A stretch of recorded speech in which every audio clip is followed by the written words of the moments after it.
L'anxiété ne demande pas la permission. Elle s'installe simplement et exige une dose quotidienne d'énergie. Tu peux avoir l'agenda rempli, la maison en ordre, et pourtant ressentir ce tiraillement intérieur, cette pression qui te rappelle que quelque chose, dans un coin de ton esprit, n'est pas sous contrôle. Nous le vivons tous, et le nier ne fait que nous affaiblir. L'anxiété n'est pas un défaut de fabrication, c'est le coup psychologique d'être vivant dans un monde qui ne s'arrête jamais. Mais rester là, piégé dans ce mécanisme d'alerte constante, n'est pas obligatoire. Les stoïciens le savaient bien. Marc Aurèle, empereur et soldat, écrivait chaque soir sur le poids de gouverner un empire, et pourtant trouvait l'équilibre. Épictète, esclave devenu maître, enseignait que la seule chose qui nous appartient véritablement, ce sont nos décisions. Pourquoi eux, face à des menaces réelles, parvenaient-ils à rester fermes, tandis que nous, entourés de commodités, nous sentons fracturés par des peurs invisibles? Il ne s'agit pas d'éteindre l'anxiété, mais d'apprendre à l'utiliser comme un entraînement quotidien pour l'esprit.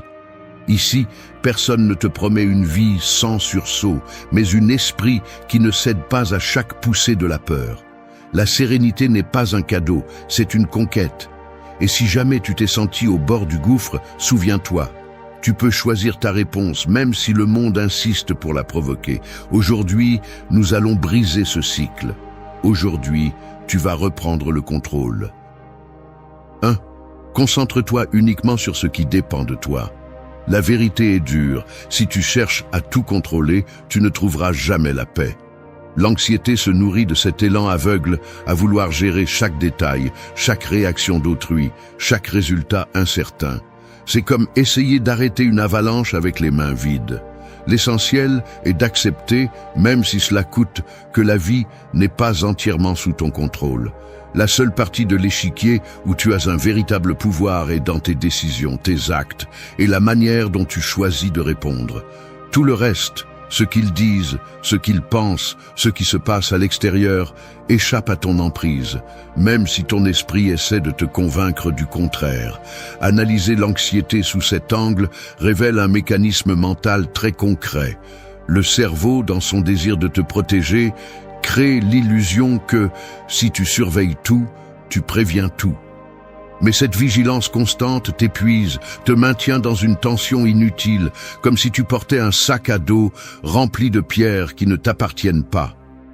La racine de beaucoup de ton inquiétude se trouve là, dans l'erreur d'investir de l'énergie dans ce qui ne sera jamais sous ton contrôle.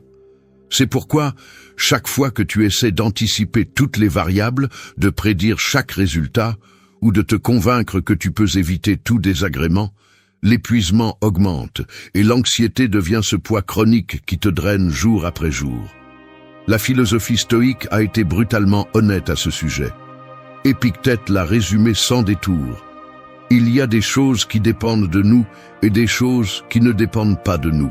Cela semble simple, mais le mettre en pratique exige un entraînement mental rigoureux, car l'habitude de vouloir intervenir dans tout est addictive. Elle te séduit avec la fausse promesse de sécurité. Cependant, la réalité est que plus tu t'obsèdes à contrôler l'extérieur, plus tu deviens vulnérable à la frustration et à la peur. La véritable force réside dans le fait de lâcher prise sur ce qui ne te concerne pas et de te concentrer uniquement sur ce que tu peux changer. Tes intentions, tes mots, ton attitude, la discipline quotidienne avec laquelle tu fais face à tes peurs. Cela ne signifie pas résignation ni apathie. Au contraire, c'est une stratégie de survie émotionnelle. Lorsque tu filtres tes préoccupations et que tu sépares ce qui dépend de toi de ce qui ne dépend pas de toi, tu libères des ressources mentales et de l'énergie pour agir là où tu peux réellement faire la différence. C'est un investissement émotionnel intelligent. Tu cesses de gaspiller de la force dans des batailles perdues et tu la concentres sur le renforcement de ton caractère et de ta réponse face à l'adversité. Ainsi, lorsque des situations échappent à ton contrôle, tu ne réagis plus avec panique, mais avec une acceptation active qui te permet de t'adapter et de réorienter tes efforts. La psychologie moderne confirme ce principe. La thérapie cognitivo-comportementale, par exemple, travaille avec l'idée d'identifier des pensées inutiles et de les remplacer par des actions concrètes. Il ne s'agit pas de nier l'inquiétude, mais de la rediriger vers ce que tu peux réellement faire. Ne contrôle pas l'incontrôlable est une phrase emblématique que tu devrais répéter chaque fois que l'anxiété te pousse à assumer des responsabilités qui ne te reviennent pas. L'exercice pratique est simple, mais stimulant. Chaque fois que tu remarques l'inquiétude apparaître, arrête-toi et demande-toi avec une brutalité honnête quelle partie de cette situation dépend de toi. Si la réponse est rien ou très peu, lâche prise. Concentre-toi sur ce que tu peux faire. Parfois, la seule chose sous ton contrôle est ta respiration, ta posture ou les mots que tu choisis d'utiliser à ce moment-là. Fais-le et comprends ceci, celui qui s'obsède à tout contrôler finit par se perdre lui-même. La sérénité commence lorsque tu acceptes tes limites et que tu prends le contrôle uniquement de ce qui te revient réellement. Lâche prise sur l'extérieur, prends les rênes de ce qui dépend de toi. Là se trouve la liberté. 2. Priorise l'essentiel, ignore le passager. S'accrocher à ce qui est trivial, c'est comme essayer de construire une maison solide sur des montagnes de sable mouvant. Chaque fois que tu donnes de la valeur à ce qui demain n'aura pas de poids, tu hypothèques ton énergie, ton attention et ton temps sur des intérêts qui, à long terme, ne te laissent que vide. L'auto-tromperie la plus courante est de croire que tout compte de la même manière, que chaque détail, chaque opinion, chaque imprévu mérite ta réponse immédiate. Mais c'est un piège. Ne te laisse pas tromper. L'urgence que tu ressens à essayer de tout englober, à ne manquer aucune notification, à répondre à chaque stimulus externe, n'est qu'un masque de l'anxiété. Ce n'est pas de la responsabilité, ce n'est pas un engagement, c'est de la peur déguisée en action. Et cette peur te vole la vie. Si tu n'es pas brutalement sélectif, tu finiras par être esclave de 1000 petites choses qui ne laissent de place à rien d'important. C'est ainsi que le caractère se fracture. Chaque distraction à laquelle tu cèdes est une renonciation silencieuse à ta propre direction. La philosophie stoïcienne ne te permet pas de vivre à moitié. Elle exige que tu filtres, que tu mettes à l'épreuve chaque préoccupation, chaque désir, chaque impulsion. Demande-toi sans pitié, est-ce essentiel ou n'est-ce que du bruit? Si tu as du mal à le distinguer, c'est que tu t'es habitué à survivre dans la confusion, à te déplacer poussé par l'urgence et non par la clarté. L'anxiété se nourrit de ce manque de hiérarchie interne.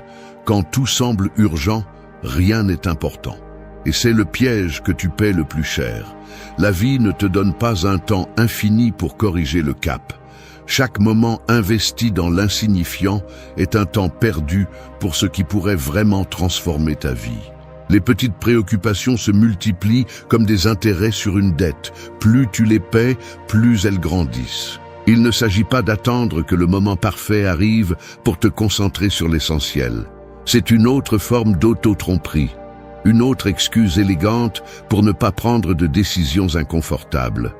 Tu choisis ce qui est important ou l'anxiété le choisit pour toi. Lorsque tu priorises le passager, tu deviens l'otage de l'agenda des autres, des caprices de l'environnement et de tes propres insécurités. Veux-tu vraiment vivre ainsi, à la merci de ce qui n'a pas de valeur réelle? Le stoïcisme est un filtre, pas une cage. Il te demande de couper sans pitié ce qui n'ajoute rien, de déclarer la guerre à la dispersion, de ne pas négocier avec l'intranscendant. Si cela te fait mal de lâcher quelque chose, demande-toi si cette douleur vient de l'habitude ou d'un besoin réel. La plupart du temps, l'attachement n'est que la peur de rester les mains vides. La psychologie moderne a prouvé que l'esprit, lorsqu'il est saturé de stimuli non pertinents, perd sa capacité à se concentrer profondément. Il devient superficiel, réactif, anxieux. C'est pourquoi, chaque fois que tu choisis une préoccupation inutile plutôt qu'une action qui compte, tu t'entraînes à la faiblesse, à la dispersion, à l'épuisement chronique. Ce n'est pas un hasard si les personnes les plus calmes et les plus fortes sont celles qui, avec le plus de rigueur, éliminent l'inutile et se concentrent sur ce qu'elles veulent construire. La sérénité n'est pas d'être calme à l'extérieur, c'est avoir un système interne de priorités si solide que rien de trivial ne l'effondre. Personne ne va te donner de la clarté. Tu dois l'arracher de force. Chaque jour est un choix entre le poids de l'essentiel et le bruit du passager. Celui qui ne choisit pas l'important finit par céder à l'urgent. C'est la vérité inconfortable. Si tu ne décides pas toi-même où va ton énergie, le chaos le fera pour toi. Alors sois impitoyable avec ce que tu laisses entrer dans ton esprit, dans ton agenda, dans tes conversations. L'anxiété ne se vainc pas avec de jolis mots, mais avec des décisions brutales et courageuses. Priorise l'essentiel, ignore le passager. Cette discipline est le muscle qui soutient une vie pleine de sens. 3. Habite le présent avec pleine conscience. Tu t'arrêtes devant le feu rouge. Tu consultes ton téléphone pour la 5e fois en moins d'1 minute.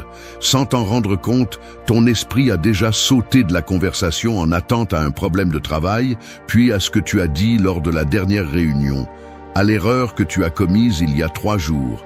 Et en un instant, il se projette vers tout ce qui pourrait mal tourner demain. Le corps est immobile, mais à l'intérieur, il y a une fuite constante d'attention, un saut compulsif entre ce que tu ne peux pas changer et ce qui n'est pas encore arrivé. C'est le piège le plus courant de l'anxiété. Elle te vole la capacité d'habiter le moment. Elle t'entraîne à vivre comme si tu étais piégé entre ce qui n'existe plus et ce qui n'est pas encore arrivé.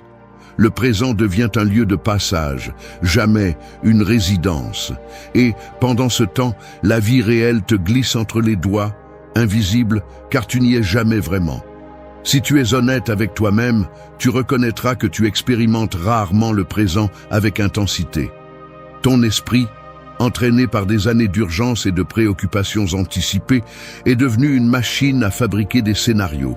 Il vit en lançant des avertissements, en révisant des erreurs, en répétant des conversations non dites, en collectionnant des peurs au cas où.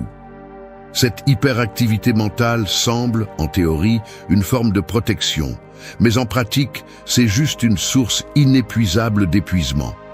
Tu deviens prisonnier d'une vigilance interne qui ne se repose jamais.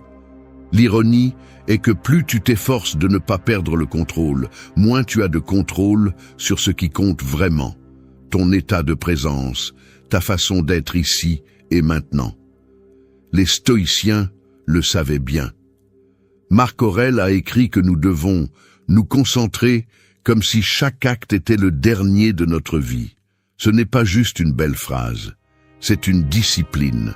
Cela signifie arrêter le pilote automatique et assumer avec une honnêteté radicale que le seul moment où tu peux influencer, sentir, décider et construire quelque chose d'authentique est l'instant que tu vis. Tout le reste est spéculation, mémoire, projection. L'anxiété prospère précisément parce que tu la laisses s'installer dans les marges du présent, dans ce terrain mental où il n'y a jamais de certitude, seulement des fantômes de ce qui a été ou de ce qui pourrait être. Vivre dans le présent n'est pas une fuite de tes problèmes, ni un acte de naïveté, mais un entraînement délibéré. C'est une façon de couper le cycle de l'anticipation et du regret, de résister à la tentation de te perdre dans ce qui n'existe pas. Chaque fois que tu détectes que ton esprit se disperse, que l'attention se fragmente, ta tâche est simple mais exigeante. Revenir encore et encore au point de contact avec la réalité. Cela peut être la sensation de tes pieds sur le sol, le rythme de ta respiration, le son de ta propre voix lorsque tu parles. Ces détails, si simples qu'ils semblent souvent insignifiants, sont les ancres qui te ramènent au présent. Ne les sous-estime pas. La psychologie moderne, avec tout son arsenal de techniques, a validé ce que les stoïciens pratiquaient il y a des siècles. La pleine conscience, le fameux mindfulness, n'est pas juste une mode passagère. C'est l'outil le plus direct pour désactiver la machinerie de l'anxiété. Lorsque tu parviens à être complètement dans ce que tu fais, même si c'est laver la vaisselle ou écouter quelqu'un sans planifier la réponse, la peur perd de sa force. Elle ne peut pas se nourrir d'un instant que tu habites pleinement. L'anxiété ne survit pas dans le présent. C'est la phrase que tu dois te rappeler. Habiter le présent est une rébellion contre l'inertie mentale, un acte de résistance quotidienne. N'attends pas de te sentir prêt, la vie ne va pas ralentir pour que tu puisses te mettre à jour. Chaque fois que tu choisis d'être ici et maintenant, tu entraînes le muscle de la sérénité.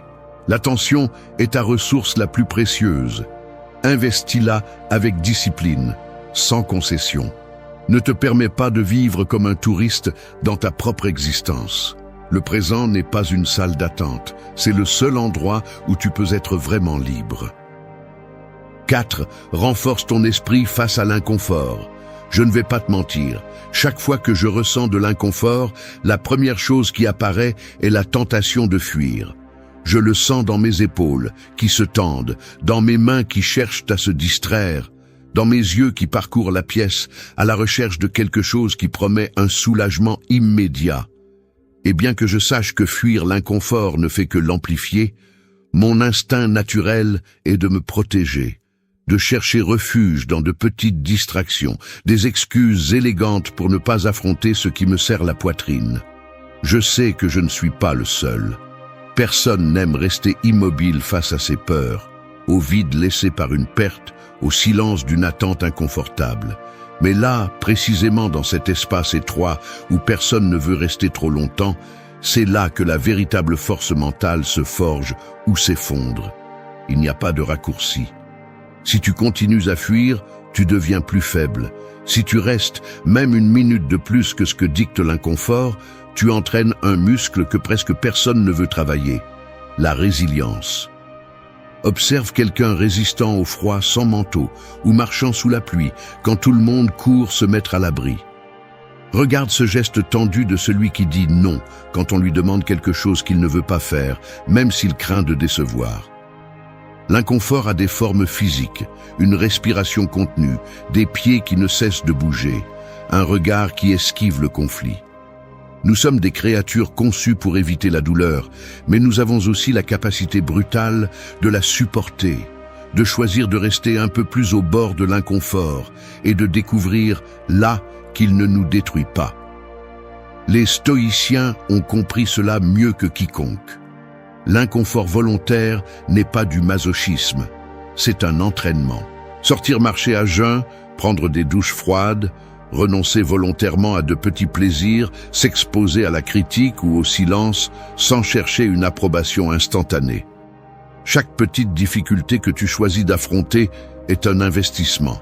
Tu gagnes en force mentale, tu réduis la peur de perdre et surtout, tu te prouves que tu peux tolérer bien plus que ce que ton esprit anxieux insiste à te rappeler. L'anxiété grandit dans la fantaisie que tu ne pourras pas résister à l'inconfort. Elle se nourrit de la croyance que si quelque chose te dérange, tu dois l'éliminer immédiatement. C'est le truc qui te garde faible. Chaque fois que tu cèdes, tu renforces le message que tu ne peux pas supporter la douleur. C'est pourquoi l'inconfort volontaire est l'antidote. Il ne s'agit pas de chercher la souffrance pour elle-même, mais de t'exposer délibérément à de petites doses de difficulté et de rester là, sans chercher des échappatoires rapides. C'est ainsi que tu prouvais, de manière concrète et réelle, que l'inconfort est passager, que l'esprit exagère le danger, que ta capacité de résistance est bien plus grande que ce que tu imagines. Regarde comment changent les personnes qui font cela régulièrement. Il y a une différence dans la posture. Les épaules tombent moins, le regard est un peu plus ferme, le ton de la voix tremble moins face à l'incertitude. Ce n'est pas de la magie, c'est le résultat accumulé de centaines de petites batailles gagnées contre l'urgence de fuir. Renforcer l'esprit face à l'inconfort est le vaccin contre l'anxiété chronique. Tu ne peux pas contrôler ce qui vient, mais tu peux te préparer à y résister. Quand tu entraînes le muscle de la résistance, tu cesses de craindre l'inconfort parce qu'il n'est plus inconnu. Tu l'as ressenti, tu l'as traversé et tu es sorti de l'autre côté. La peur se rétrécit quand tu la regardes en face. C'est la phrase que tu devrais tatouer dans ta mémoire. N'attends pas le moment parfait pour t'exposer à ce qui te dérange. Fais-le aujourd'hui, même par de petites actions. Reste une minute de plus dans le silence inconfortable. Affronte cette conversation difficile. Sors sans le manteau supplémentaire. Éteins l'écran et supporte l'ennui. Chaque fois que tu choisis de ne pas fuir, tu construis la preuve de ta force. Aucun discours motivant ne remplace cette preuve tangible que tu peux résister. La force mentale n'est pas l'absence d'inconfort. C'est l'habitude de le traverser les yeux ouverts. Si tu fuis aujourd'hui, tu fuiras toujours. Si tu résistes aujourd'hui, demain, tu auras moins peur. Entraîne-toi à l'inconfort. C'est là que se trouve le calme que tu cherches tant. Voici le principe stoïque de la raison comme encre. Épictète le disait de manière brutalement claire, ce qui se passe ne t'affecte pas, mais le jugement que tu fais sur ce qui se passe. Si tu acceptes cela comme une prémisse, chaque pensée automatique devient une invitation à être remis en question, et non une sentence de mort. L'anxiété explose précisément dans cet espace. Lorsque tu crois sans filtre le pire de chaque situation, lorsque tu gobes la narration catastrophiste que ton esprit fabrique en pilote automatique. Le mécanisme est prévisible. Un inconfort apparaît, la pensée « cela va mal se passer » surgit, le corps répond par une tension et le cycle se renforce. Ne pas remettre en question cette première pensée est l'équivalent psychologique de laisser la porte ouverte pour que n'importe quel intrus entre et décide pour toi. Si tu cherches la liberté mentale, tu dois devenir le gardien de tes propres jugements. La psychologie moderne, en particulier la thérapie cognitivo-comportementale, l'a systématisée en une méthode: identifier, questionner et remplacer. Il ne suffit pas de détecter que tu as une pensée négative. La prochaine étape est de la soumettre à un examen critique. A-t-elle des preuves réelles derrière elle ? Est-ce la seule interprétation possible, ou n'est-ce qu'un reflet automatique de ton insécurité ou de ta fatigue ? La plupart des pensées anxieuses ne résistent pas à une analyse honnête. Lorsque tu les examines avec distance, elles cessent d'avoir ce poids absolu. Tout ce que tu penses n'est pas vrai. Cette phrase, aussi simple qu'inconfortable, devrait être tatouée dans ta mémoire. L'esprit est expert en distorsion, en anticipant des problèmes qui se concrétisent rarement, en amplifiant la peur jusqu'à la rendre inévitable. Si tu ne questionnes pas, tu deviens l'otage de ce mécanisme. La clé est d'introduire une pause délibérée entre le stimulus et la réponse. C'est là que se joue ta liberté intérieure. Chaque fois que tu te surprends avec une pensée angoissante, arrête-toi, nomme-la, observe-la et ose la mettre en doute. Il ne s'agit pas de nier les émotions, mais de distinguer entre ressentir et croire aveuglément. Une pensée n'est pas une condamnation, c'est une proposition que tu peux accepter ou rejeter. C'est la différence entre réagir et répondre. Lorsque tu entraînes ce filtre mental, l'anxiété perd de sa force, car elle n'a plus le terreau fertile de l'automatisme. Tu commences à répondre depuis la raison, pas depuis la peur. Remettre en question tes pensées automatiques est un acte de discipline. Ce n'est pas confortable, ce n'est pas immédiat, mais c'est la seule façon de briser le cycle de l'anxiété chronique. L'interprétation est optionnelle, la réaction entraînable. Ne reste pas à la surface de ton esprit. Examine, défie, choisis. La sérénité ne vient pas en éliminant les pensées négatives, mais en apprenant à ne pas leur obéir aveuglément. Tu n'es pas ce que tu penses, tu es ce que tu décides de croire. C'est la ligne qui marque la différence entre une vie dominée par l'anxiété et une vie guidée par la raison. 6.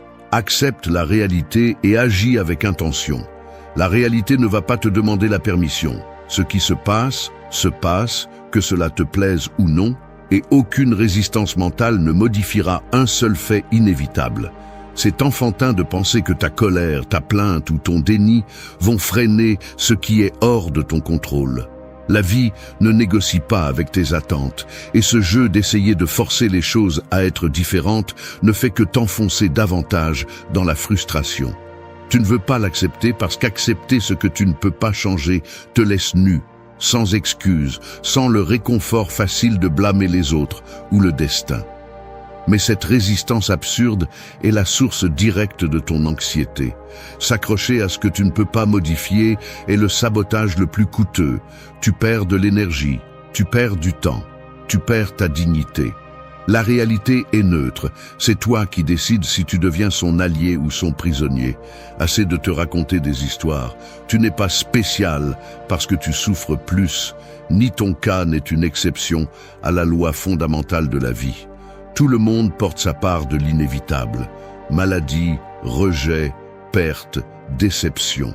Le véritable problème n'est pas ce qui t'arrive, mais ta ténacité à lâcher ce qui ne peut pas être réparé. Chaque fois que tu te répètes « cela ne devrait pas être ainsi », tu t'enfonces davantage dans la boue de l'impuissance. Personne ne sort de là par accident. Sortir nécessite un acte brutal d'honnêteté. Regarder la situation en face, cesser de négocier avec des fantasmes et accepter que ce qui est, est. Il n'y a pas de raccourci émotionnel ni de truc mental qui remplace ce premier pas. Le stoïcisme le résume en 2 mots. Amour fati. Il ne s'agit pas de se résigner passivement, mais de cesser de se battre contre la réalité et de commencer à l'utiliser comme point de départ pour ce que tu peux réellement faire. C'est ici que la plupart échouent. Ils confondent acceptation et défaite. Ils ne comprennent pas qu'accepter n'est pas se rendre, mais cesser de gaspiller de la force dans l'inutile. Lorsque tu oses accepter ce que tu ne peux pas changer, 2 choses se produisent. D'abord, tu coupes à la racine cette fuite chronique d'énergie qui te laisse épuiser avant même de commencer. Ensuite, tu te libères pour agir avec intention, pour investir tout ce que tu as dans ce qui reste vivant, ta réponse. La différence entre l'anxiété chronique et la sérénité se trouve là, dans cette coupure. Agir avec intention n'est pas faire n'importe quoi par désespoir. Ce n'est pas bouger pour se distraire, ni chercher un soulagement immédiat. C'est te poser la question avec rigueur. Que puis-je faire, ici, maintenant, avec ce que j'ai? Si la réponse est rien, alors ton travail est d'accepter et d'attendre. S'il y a une action minimale possible, prends le contrôle et fais-la sans hésiter. L'action consciente est le seul véritable remède contre l'anxiété paralysante. Ne te laisse pas tromper par le mensonge selon lequel accepter la réalité est perdre du pouvoir. Cette excuse ne te maintient que là où tu as toujours été, attaché à une illusion, incapable de construire quoi que ce soit de solide sur le terrain que tu as vraiment. La force que tu cherches ne se trouve pas dans le désir que les choses changent d'elles-mêmes, mais dans la discipline de voir le monde tel qu'il est et de décider de ton prochain pas sans auto-illusion. Il n'y a pas de grandeur à résister à l'inévitable. La grandeur réside dans l'adaptation, dans le fait de ne pas gaspiller un gramme de volonté dans des batailles perdues. La réalité ne plie pas devant tes plaintes. Que cette phrase t'accompagne. Le monde ne s'adapte pas à tes rêves. C'est à toi d'apprendre à manœuvrer avec les cartes qui te sont distribuées. La psychologie moderne le confirme. Ceux qui acceptent ce qu'ils ne peuvent pas changer et dirigent leur énergie vers ce qu'ils contrôlent réduisent leur anxiété, améliorent leur résilience et retrouvent le respect d'eux-mêmes. Il n'y a pas de magie, il y a une pratique quotidienne. Chaque fois que la vie te frappe avec quelque chose que tu n'as pas choisi, souviens-toi de ceci. Tu peux te perdre dans la plainte ou gagner en force dans l'acceptation. Ne te cache pas derrière des excuses élégantes. Affronte la réalité et agis avec intention. Là, et seulement là, commence la véritable liberté. 7. Élimine l'inutile. Faites bien l'important. Il existe une sorte de surcharge mentale qui n'est pas visible, mais que vous portez avec vous partout. Chaque décision reportée, chaque tâche inutile, chaque engagement que vous acceptez par peur de dire non, s'accumule comme une graisse invisible dans vos pensées. Le résultat est un esprit lent, saturé, incapable de se déplacer avec agilité. Vous avancez dans la journée en sentant que quelque chose vous épuise, mais vous n'arrivez pas à identifier l'origine exacte. La racine se trouve dans l'accumulation du superflu. L'excès de tâches à faire, l'obsession de faire plus et l'incapacité de distinguer le crucial de l'accessoire sont les mécanismes internes qui alimentent l'anxiété et sabotent votre clarté. Il ne s'agit pas seulement d'agenda ou de productivité, mais d'une question existentielle. Plus vous encombrez votre vie de l'inutile, moins vous laissez de place pour l'important, et vous finissez étouffé par votre propre désordre intérieur. Le piège le plus insidieux est cette voix intérieure qui exige que vous soyez efficace, disponible, que vous répondiez à tout et à tout le monde. Elle vous convainc que plus est toujours mieux, que l'anxiété se combat en faisant plus de choses, en accumulant plus de réussites, en disant oui par inertie. Mais cet élan, loin de vous donner du contrôle, vous fragmente. Chaque tâche sans importance que vous permettez, chaque distraction que vous acceptez, est une micro-fuite d'énergie. Lorsque la journée se termine, le sentiment de vide ne vient pas d'un manque d'action, mais d'une pénurie de direction. Le véritable conflit n'est pas avec le temps, mais avec l'incapacité de prioriser. Il y a une différence brutale entre être occupé et être concentré. Le premier épuise, le second libère. Faites moins, mais faites-le bien. Cette phrase devrait être tatouée dans votre mentalité quotidienne. Le mécanisme anxieux se déclenche lorsque vous essayez de compenser votre insécurité par l'accumulation. C'est comme si vous craigniez que, si vous arrêtez de faire, vous cessez de valoir quelque chose. Mais c'est une illusion. La valeur réelle ne se mesure pas par la quantité de tâches, mais par la qualité de votre présence dans ce qui compte vraiment. Ici apparaît la plus grande contradiction. Vous cherchez le calme, en ajoutant plus de poids à votre sac à dos. Vous ne réalisez pas que la sérénité n'apparaît que lorsque vous réduisez la charge à l'essentiel. Le stoïcisme n'est pas une philosophie de renoncement vide, mais de sélection impitoyable. Sénèque mettait en garde contre la dispersion. Ce n'est pas que nous ayons peu de temps, mais que nous en perdons beaucoup. L'anxiété est, en partie, le prix que vous payez pour ne pas savoir filtrer, pour reporter l'important tout en vous noyant dans le trivial. Il faut être brutalement honnête pour reconnaître où vous dépensez votre énergie. L'auto-tromperie la plus courante est de déguiser la procrastination en activité utile, comme si remplir la journée de petites occupations vous rapprochait d'un objectif réel. L'esprit anxieux se réfugie dans le petit parce que vous craignez d'affronter le grand. Vous préférez résoudre 1000 affaires urgentes plutôt que de faire face à ce qui transformerait réellement votre vie. Mais la seule issue est de couper, d'éliminer, de tailler sans culpabilité. C'est un acte de maturité émotionnelle. Vous vous montrez que vous pouvez être mal à l'aise face au vide de faire moins, mais que ce vide est un terreau fertile pour le calme. Chaque tâche inutile est un gramme de plus d'anxiété. Répétez cela chaque fois que vous doutez de vous engager dans une autre obligation. La psychologie actuelle soutient ce principe. Le cerveau humain a besoin de clarté et de concentration pour se sentir en sécurité. Lorsque vous le bombardez de multitâches, de tâches à faire et de distractions, vous activez le circuit du stress et de l'inquiétude chronique. Apprendre à dire non, à annuler des engagements inutiles, à protéger votre temps et votre attention, n'est pas de l'égoïsme, c'est une hygiène mentale. Le processus est inconfortable, car il touche des cordes profondes, votre peur de décevoir, votre croyance que vous valez par ce que vous produisez, votre incapacité à tolérer la pause. Mais c'est seulement là que le véritable changement se produit. Éliminez l'inutile, même si cela fait mal. Faites l'important avec tout votre engagement, même si cela fait peur. C'est la coupure qui sépare une vie anxieuse d'une vie avec un but. La sérénité n'est pas passivité, c'est une direction appliquée. Décidez de ce qui mérite votre énergie. Tout le reste, lâchez-le sans culpabilité. 8. Souviens-toi de ta capacité à surmonter les difficultés.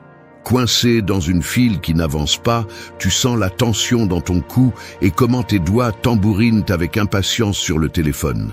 Chaque minute semble une provocation, une épreuve inutile de résistance. Tu observes le visage des autres, mâchoire serrée, regard perdu.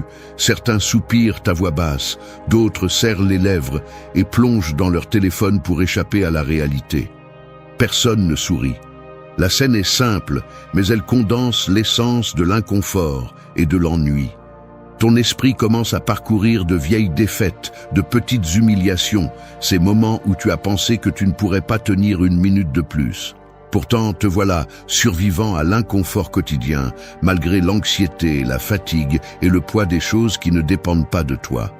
Il n'y a pas d'applaudissements, pas de reconnaissance, juste le fait brut que même si parfois tu l'oublies, tu as surmonté beaucoup pour arriver jusqu'ici. Arrête de regarder seulement devant toi avec crainte.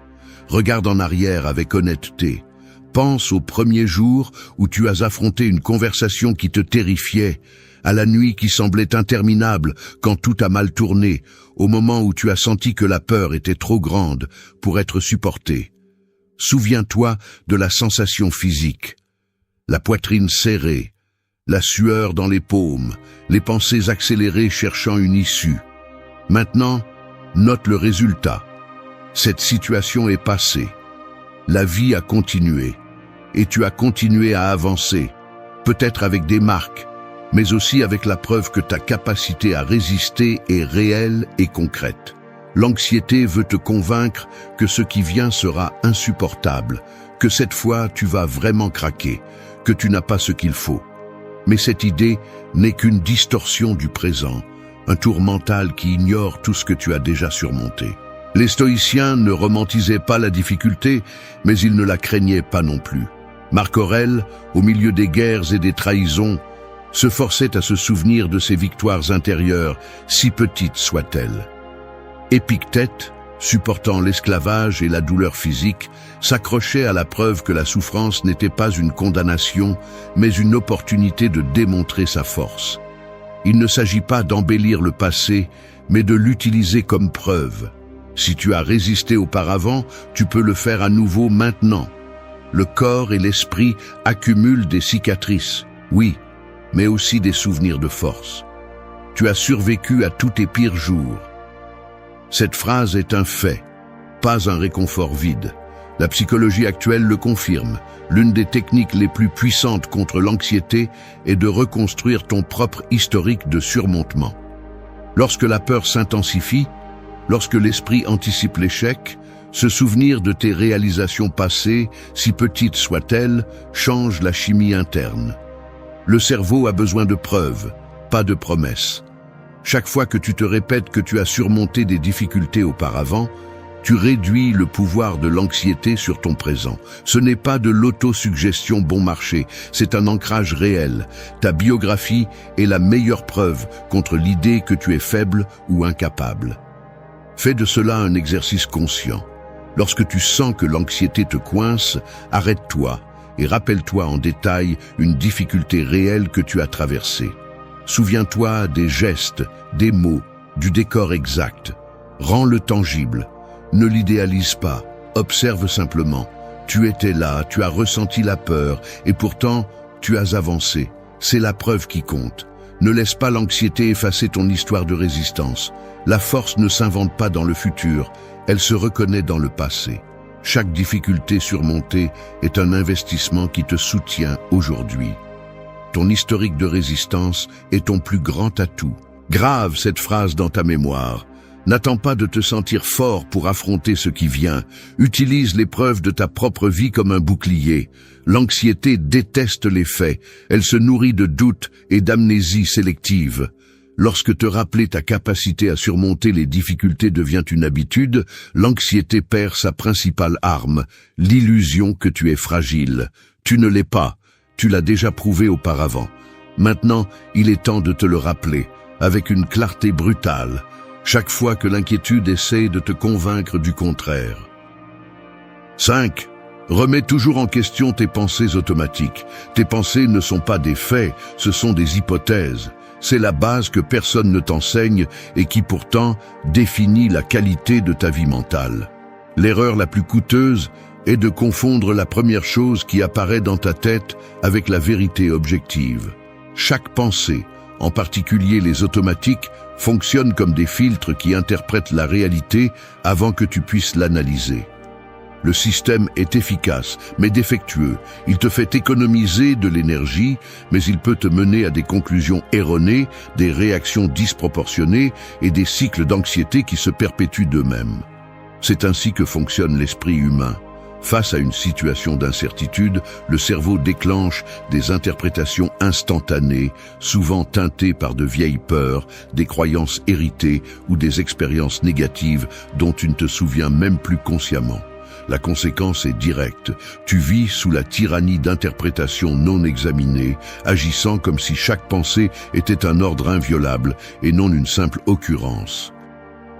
Merci d'être resté jusqu'à la fin de la vidéo. Si vous avez tout vu, commentez « Je suis stoïcien » comme notre signe secret, indiquant que vous êtes un véritable apprenant du stoïcisme. N'oubliez pas de vous abonner et de liker la vidéo si elle vous a plu. Rendez-vous dans la prochaine vidéo et rappelez-vous, continuez à cultiver votre esprit stoïque. La réaction immédiate face à la trahison est de vouloir rendre le coup, de chercher cette justice qui semble urgente et nécessaire. Mais te donne-t-elle vraiment du pouvoir de répondre par la même monnaie ou te lie-t-elle davantage à la blessure? La vérité est inconfortable. Tant que tu continues à alimenter le ressentiment, tu donnes à celui qui t'a blessé le contrôle sur ton état mental. La plupart des gens passent leur vie à traîner ce poids, déguisant leur douleur par une vengeance qui ne satisfait jamais. Le stoïcisme ne te demande pas de ne pas ressentir, mais d'apprendre à gouverner ce mécanisme interne qui décide si tu deviens esclave de tes émotions ou maître de ton propre destin. Il ne s'agit pas de devenir insensible, mais de choisir consciemment ce qui mérite ton énergie. Lorsque tu cesses de réagir par impulsion et que tu pratiques l'autocontrôle, la balance penche en ta faveur. Celui qui t'a blessé perd de l'influence et tu retrouves ta dignité. Tu n'es pas ce que l'on te fait, tu es ce que tu choisis d'en faire. La sérénité n'est pas une faiblesse, c'est de la discipline sous pression. L'indifférence, bien comprise, est un bouclier qui te protège du coup psychologique de la vengeance. Tu n'as besoin de prouver quoi que ce soit à personne. La véritable victoire est de guérir, d'avancer et de laisser derrière soi ceux qui ont tenté de fracturer ton caractère. Aujourd'hui, nous allons parler de 8 leçons qui transforment la blessure en force, le ressentiment en liberté. Car la paix intérieure est la seule revanche qui compte vraiment. 2. Maîtrise ta réaction, reprends ton pouvoir. Tu n'es pas une marionnette des émotions que les autres provoquent en toi. C'est aussi simple que cela. Si tu continues à réagir chaque fois que quelqu'un te blesse, tu te traînes dans la boue qu'ils ont eux-mêmes créée et tu deviens, sans t'en rendre compte, l'esclave de leurs actions. Ce besoin de répondre, de rendre le coup, de revendiquer la justice de force est le mécanisme parfait pour perdre le contrôle de ta vie. Demande-toi si tu veux vraiment que celui qui t'a fait du mal continue à avoir ce pouvoir sur toi. Parce qu'à chaque fois que tu choisis d'exploser de colère, que tu te laisses emporter par le ressentiment ou le désir de vengeance, tu remets les clés de ta paix mentale. Ne te trompe pas, la réaction impulsive n'est pas du courage, c'est de la faiblesse déguisée en bravoure. La vraie force est celle qui ne se voit pas, celle qui décide de ne pas bouger face à la provocation, celle qui soutient le regard et ne se rabaisse pas au niveau de celui qui agit sans contrôle. La plupart justifient son manque de maîtrise de soi en blâmant les autres. Il m'a provoqué. Je ne pouvais pas laisser passer. Si je ne réponds pas, je parais faible. Des mots vides pour déguiser un problème interne. L'incapacité de se maîtriser soi-même. Chaque excuse que tu répètes est un investissement dans ta propre médiocrité émotionnelle. Tu t'accroches à ces phrases parce qu'elles sont confortables, parce qu'il est plus facile de blâmer le monde que de prendre la responsabilité de tes réactions. Mais la vérité, même si elle fait mal, est que toi seul décides quel impact quelque chose a sur ton esprit. Personne d'autre. Chaque réaction automatique est une fracture dans ton caractère, une preuve que tu n'as pas encore fait le vrai travail. Il ne s'agit pas de réprimer tes émotions, il s'agit de ne pas laisser celles-ci prendre le contrôle et définir qui tu es.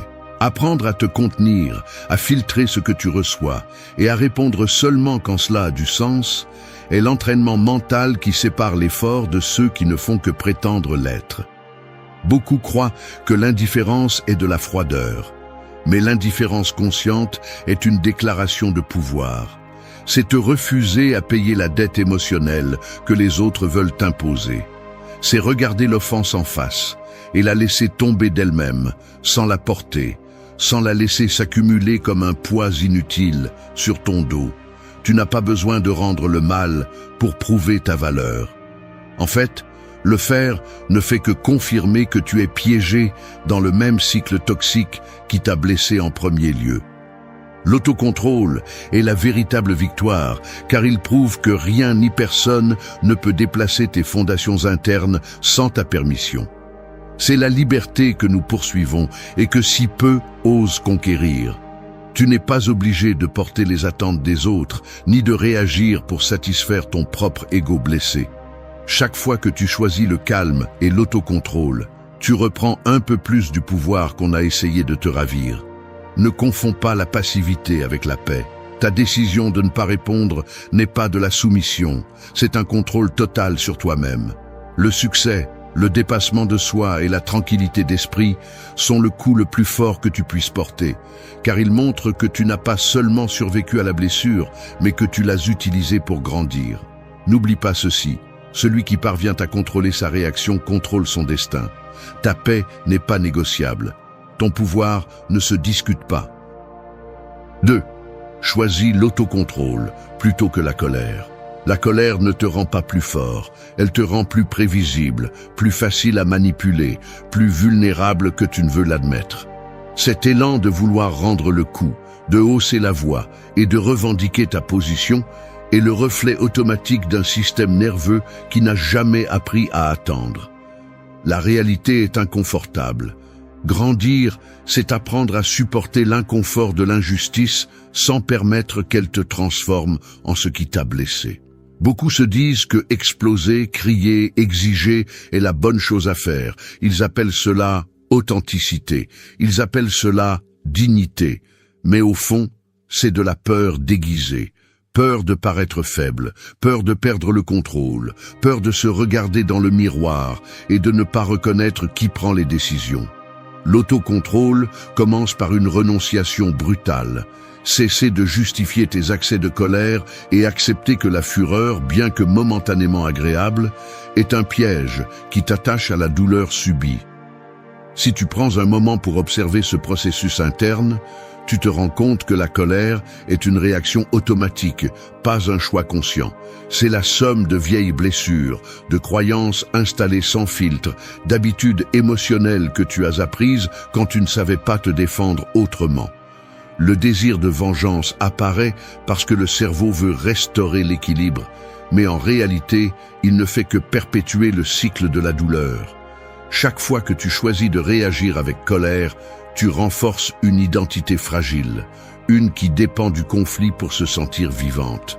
L'autocontrôle, en revanche, est la décision de ne pas alimenter cette identité. C'est le muscle qui se renforce lorsque tu laisses passer l'insulte, lorsque tu ne réponds pas à la provocation, lorsque tu choisis de te soucier de ton propre bien-être, au lieu de donner ton énergie à celui qui t'a blessé. Rien n'est plus difficile que de se contenir lorsque tout en toi exige d'exploser. Mais là réside la différence. L'autocontrôle n'est pas de l'insensibilité, c'est la maturité émotionnelle. C'est savoir que tu peux ressentir sans agir sous l'emprise de l'émotion. C'est la capacité de t'observer au milieu de la colère et de ne pas permettre à cet état de définir tes paroles ni tes actes. Beaucoup confondent l'autocontrôle avec la répression. Ils croient qu'il s'agit d'annuler ce qu'ils ressentent, de le cacher sous un masque de calme factice. Mais la réalité est différente. La maîtrise de soi ne nie pas la douleur, elle la gère. Elle la reconnaît, la respire, la laisse être sans permettre qu'elle contamine le présent. C'est une gestion consciente, un filtre qui te protège de la réaction impulsive et te permet de répondre depuis un endroit plus ferme. La colère que tu ne contrôles pas te rend otage de ton propre passé. Celle que tu apprends à canaliser se transforme en énergie pour avancer. C'est pourquoi la véritable liberté émotionnelle n'est pas de ne pas ressentir de colère, mais de ne pas lui obéir aveuglément lorsqu'elle apparaît. L'autocontrôle est ton bouclier. Personne ne peut te prendre ce que tu choisis de ne pas donner.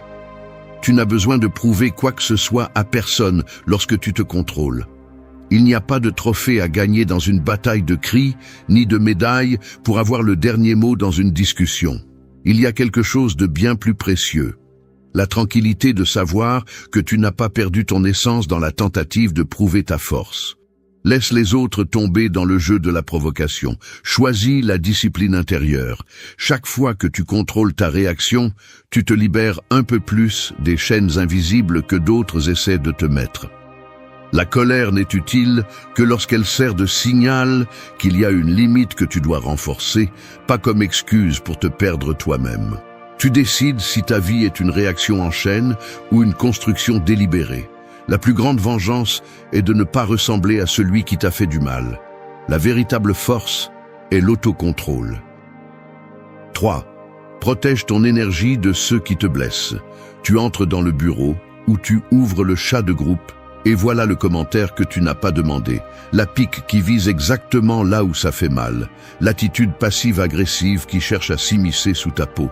Ce n'est pas quelque chose d'extraordinaire. Ça arrive dans n'importe quel environnement. Quelqu'un lance une phrase chargée, un geste de mépris, une blague qui renferme du poison. Ta réaction immédiate est de ressentir ce coup au ventre, cette tension dans la poitrine, ce besoin de te défendre ou de répondre. Mais si tu t'arrêtes et analyses ce qui se passe à cet instant, tu vois qu'il y a un mécanisme automatique.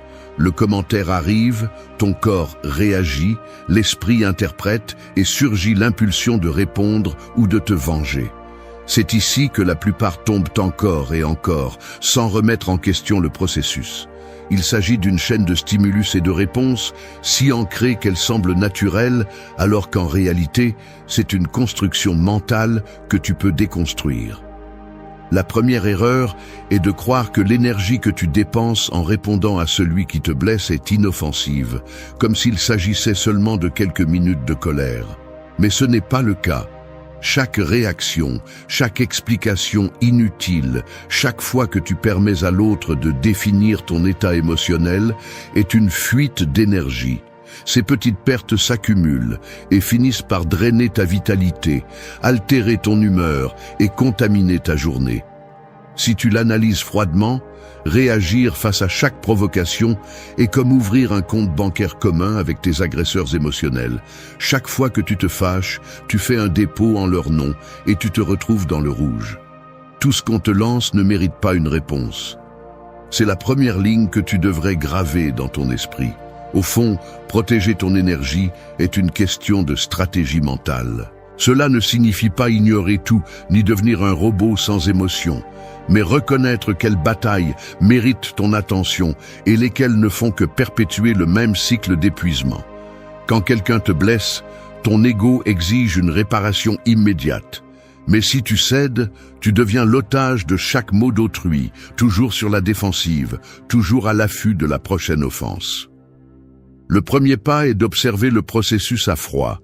Identifier à quel moment ton énergie se détourne vers le ressentiment, la justification, l'explication devant celui qui ne veut pas comprendre.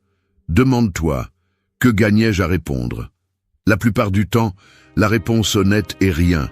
Ou pire encore, tu perds plus que tu ne l'imagines. La protection de ton énergie commence par le filtrage. Il y a des commentaires qui ne méritent même pas d'entrer dans ton système de croyances. Tout ce qui se dit sur toi n'est pas vrai. Tout ce que les autres pensent ne définit pas ta valeur. Chaque fois que tu laisses passer une provocation sans t'engager, tu renforces ton autonomie émotionnelle. Il s'agit d'entraîner l'esprit à distinguer entre ce que tu peux contrôler et ce que tu dois simplement laisser partir. Tu n'es pas responsable du poison que les autres choisissent de consommer, mais tu es responsable de la quantité d'espace que tu leur permets d'occuper dans ton esprit. Ton énergie est ta ressource la plus précieuse. Ne la donne pas par réflexe. Analyse les conséquences. Lorsque tu réponds à la blessure, tu peux gagner une sensation momentanée de soulagement, même de supériorité. Mais le coût est ta paix à long terme. En revanche, lorsque tu choisis de ne pas réagir, tu peux ressentir de l'inconfort au début, mais tu gardes quelque chose de bien plus précieux. La certitude que c'est toi qui décides comment le monde t'affecte et non l'inverse. Il ne s'agit pas de construire des murs, mais d'apprendre à filtrer ce qui mérite ton attention. L'autocontrôle est le filtre qui sépare l'urgent de l'important, ce que tu dois gérer de ce qui ne sert qu'à te voler ton énergie. La véritable protection de ton énergie est silencieuse, invisible pour ceux qui cherchent à te provoquer. Ce n'est pas une indifférence vide, mais une décision délibérée de ne pas céder le contrôle de ton état intérieur. Ceux qui insistent pour te blesser n'y parviennent que si tu leur ouvres la porte et leur sers ton énergie sur un plateau. Tout est une question de pratique consciente, d'anticiper le mécanisme et de décider chaque jour à qui tu permets d'occuper de l'espace en toi. Tu n'as pas besoin de prouver quoi que ce soit. Tu as juste besoin de te protéger. Cela définit ta force. 4. Fais de l'indifférence ton bouclier. Un mur de verre sépare deux pièces. D'un côté, le tumulte, gestes crispés, mots qui rebondissent avec du poison, regards qui cherchent à blesser. De l'autre côté, un espace calme, silencieux et lumineux, où chaque son arrive atténué, incapable de franchir cette limite invisible. C'est ainsi que fonctionne l'indifférence consciente. Ce n'est pas un mur de pierre, mais un filtre transparent qui laisse tout passer, mais ne permet à rien de te toucher sans ta permission. Tu peux voir les provocations, tu peux remarquer les tentatives de manipulation dans la posture de celui qui fronce les sourcils et attend ta réponse. Tu peux percevoir le poids de l'offense dans ses yeux qui cherchent une réaction, presque avec désespoir, car leur jeu ne fonctionne que si tu l'acceptes. Mais te voilà, de l'autre côté du verre, sans offrir le moindre geste de colère, sans changer le rythme de ta respiration, sans bouger un muscle de plus que nécessaire. L'indifférence est cet art silencieux de regarder sans absorber, d'entendre sans charger, d'être sans t'impliquer dans la bataille que d'autres veulent imposer sur ton territoire intérieur. Dans la pratique, cela signifie que, lorsque quelqu'un lance une phrase mordante ou une critique déguisée en conseil, ta première réaction n'est pas de te défendre ni de te justifier. C'est d'observer. Tu vois la tension dans ses mains, l'urgence dans sa voix, le besoin d'obtenir une réaction de ta part pour se sentir important. Mais ton visage reste serein, ton regard ferme et tranquille, comme si à l'intérieur, les mots avaient heurté une surface polie et glissante. Tu ne cèdes pas le contrôle de ton état intérieur, tu ne transformes pas cette provocation en centre de ta journée. Le pouvoir de l'indifférence consciente ne réside pas dans l'ignorance de l'existence du conflit, mais dans le choix délibéré de ce à quoi tu donnes ton attention. Cela se reflète dans de petits détails. Tu ne presses pas le pas, tu ne changes pas de ton, tu ne cherches pas de validation dans le regard des autres. Simplement, tu laisses l'émotion passer par ton esprit comme l'eau coule sur une surface cirée, sans laisser de traces ni de marques. Beaucoup confondent ce geste avec de la faiblesse ou de l'apathie, mais en réalité, cela nécessite une maîtrise féroce. Il est facile d'exploser, facile de tomber dans le piège de la réponse automatique, facile de rendre la blessure avec une autre blessure. Ce qui est difficile, c'est de garder son calme lorsque tout ton corps exige une revanche. Ce qui est difficile, c'est de maintenir la sérénité sans que l'effort ne se remarque, comme celui qui tient un verre rempli jusqu'au bord et ne renverse pas une goutte. Là se trouve la paradoxe. La véritable indifférence n'est pas froideur. C'est une décision active de ne pas laisser les autres te définir. C'est un muscle mental qui se renforce chaque fois que tu choisis de ne pas répondre, chaque fois que tu restes entier face à l'attaque silencieuse des attentes des autres. Tu n'es pas ce que les autres pensent de toi. C'est une phrase que tu devrais te tatouer dans l'esprit. Chaque jour, la vie te met à l'épreuve dans des scénarios où la provocation est presque un rituel. Discussions familiales, réunions de travail, rencontres sociales, pleines de compétitions subtiles. À ces moments-là, l'ego s'inquiète, le corps se tend, le sang semble demander justice. Mais si tu entraînes l'indifférence comme bouclier, tu commences à voir le mécanisme. Tu réalises que toute tentative d'offense n'est qu'une invitation à un jeu que tu peux refuser. Tu ne deviens pas de pierre, tu ne t'isoles pas. Simplement, tu choisis où dépenser ton énergie.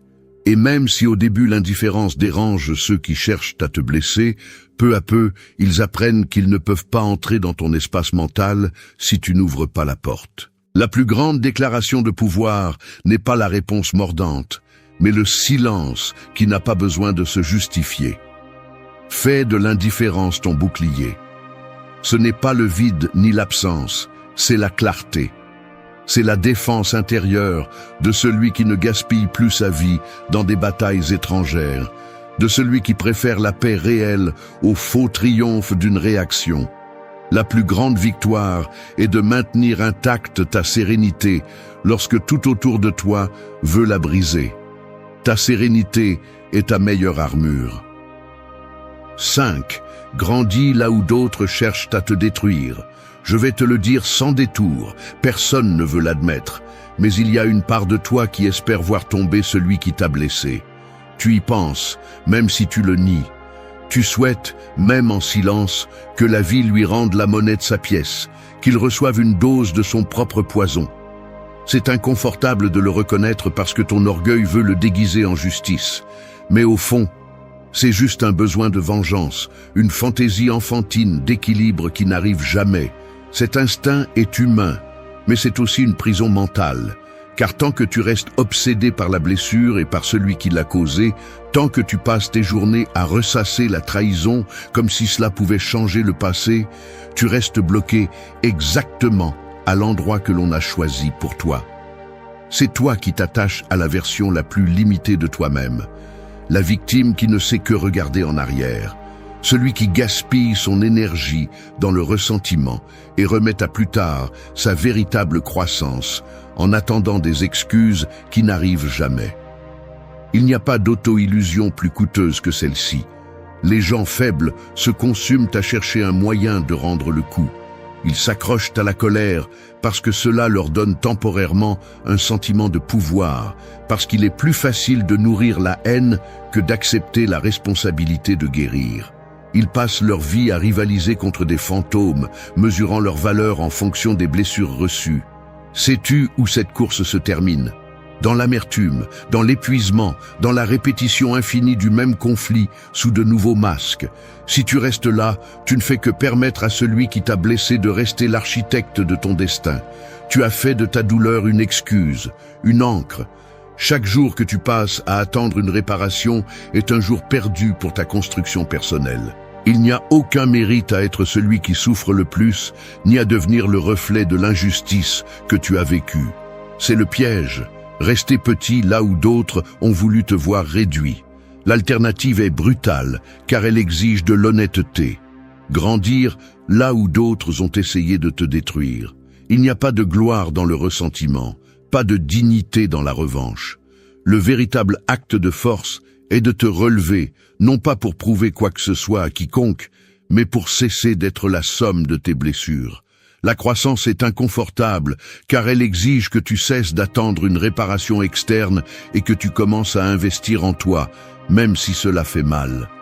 Il ne s'agit pas de faire comme si rien ne s'était passé, ni de nier ce que tu as ressenti, mais d'utiliser cette énergie que tu dépensais auparavant en plainte et en revanche pour construire quelque chose de propre, quelque chose qu'on ne pourra pas te ravir, même s'ils essaient.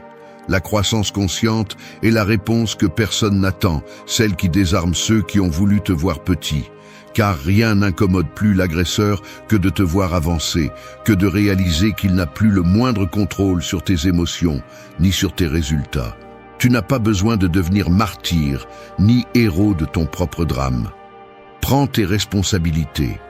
Si tu continues à attendre que le monde répare ce qu'il a brisé, tu ne fais que confirmer ton impuissance. La croissance est un chemin solitaire, oui, mais c'est aussi la seule route vers la véritable liberté. Chaque jour où tu choisis d'investir dans ta paix, dans ton apprentissage, dans tes objectifs, est un acte de rébellion contre ceux qui ont parié sur ta défaite. Tu n'es pas obligé de pardonner immédiatement, ni d'oublier la douleur, mais tu dois décider ce que tu fais de ce qui t'est arrivé.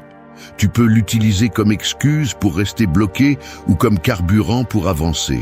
Il n'y a pas de juste milieu. La vérité est simple, personne ne te doit rien. Attendre une réparation, c'est gaspiller ta vie. Choisis de grandir, même là où d'autres ont semé ta chute. Fais de ton progrès la seule réponse. Ton succès est ta conclusion. Ta paix est ta vengeance. Ne cherche pas de validation dans les décombres. Construis-toi un avenir si grand que le passé n'ait plus d'espace. La seule chose qui compte, c'est que tu ne restes pas là où on a voulu te voir détruit. C'est ça, le vrai pouvoir. 6. Laisse tomber le ressentiment. Cultive ta paix intérieure. Le ressentiment est une chaîne que tu te mets toi-même. Tant que tu restes accroché à cette blessure, à cette offense que tu refuses de lâcher, tu ne fais que nourrir un cycle qui t'épuise un peu plus chaque jour. Le plus cruel dans ce mécanisme, c'est qu'il semble te donner du pouvoir. Le ressentiment te fait sentir alerte, protégé, comme si garder en mémoire chaque affront te maintenait à l'abri de futures déceptions. La réalité est autre. Le ressentiment n'est pas un bouclier, c'est une prison auto-imposée. C'est une énergie gaspillée à se souvenir, à revoir ce qui s'est passé, à chercher des explications qui clôturent une histoire que l'autre a probablement déjà oubliée. L'esprit devient un fichier d'affront, et ce fichier finit par occuper l'espace où devrait se trouver ta paix. Le ressentiment est une habitude mentale. Il s'installe en arrière-plan de tes journées et te murmure que tu ne peux pas avancer tant que tout n'est pas résolu, tant que l'autre n'a pas payé pour ce qu'il a fait ou au moins reconnu le dommage. Mais ce moment arrive rarement, et en attendant, c'est toi qui paies la facture émotionnelle. Il y a une partie de toi qui croit que lâcher le ressentiment, c'est se rendre, que oublier, c'est donner raison à l'autre, que pardonner, c'est minimiser ta douleur. Mais ce n'est qu'une distorsion de ton ego blessé, une défense qui te vole en réalité ta liberté.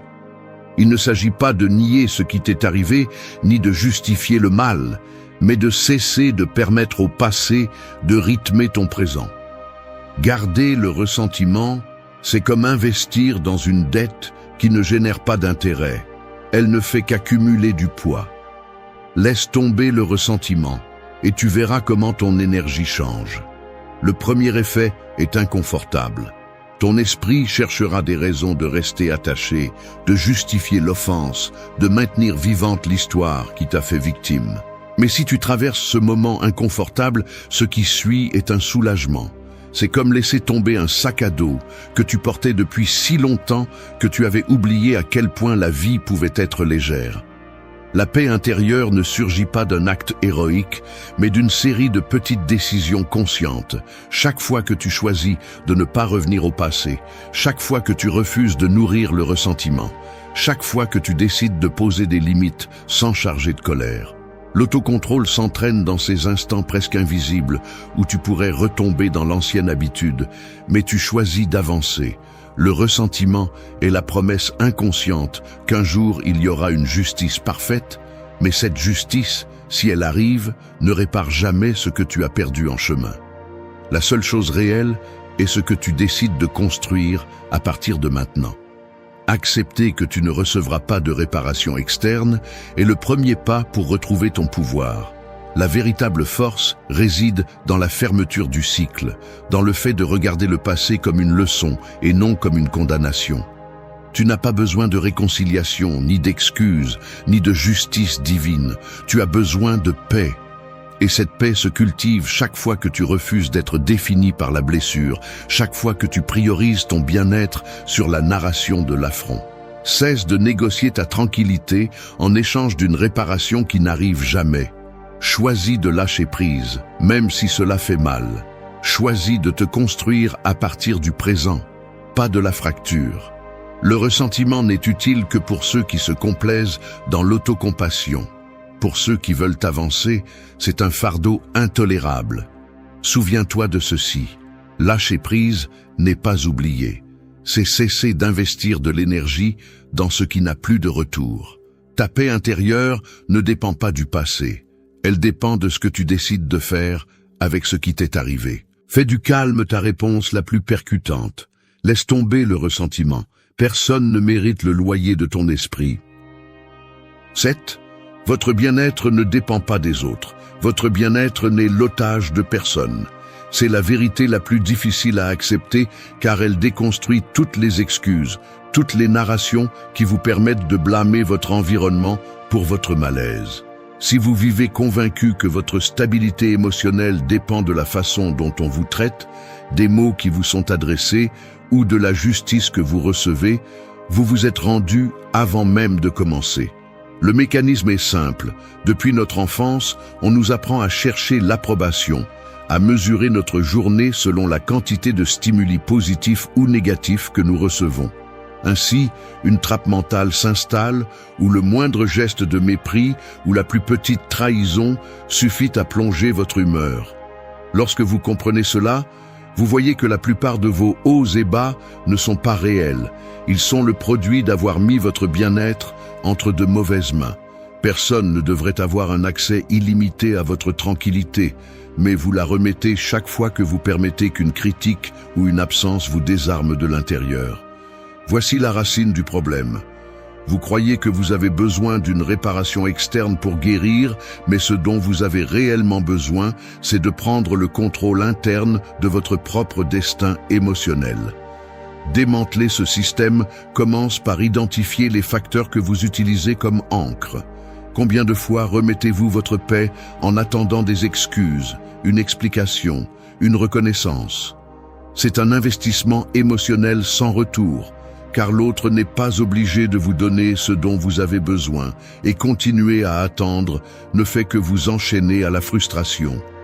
Le bien-être authentique émerge lorsque vous cessez de négocier avec le passé et acceptez que la seule variable sous votre contrôle est votre réaction, votre interprétation et votre décision d'investir de l'énergie dans ce qui vous construit réellement.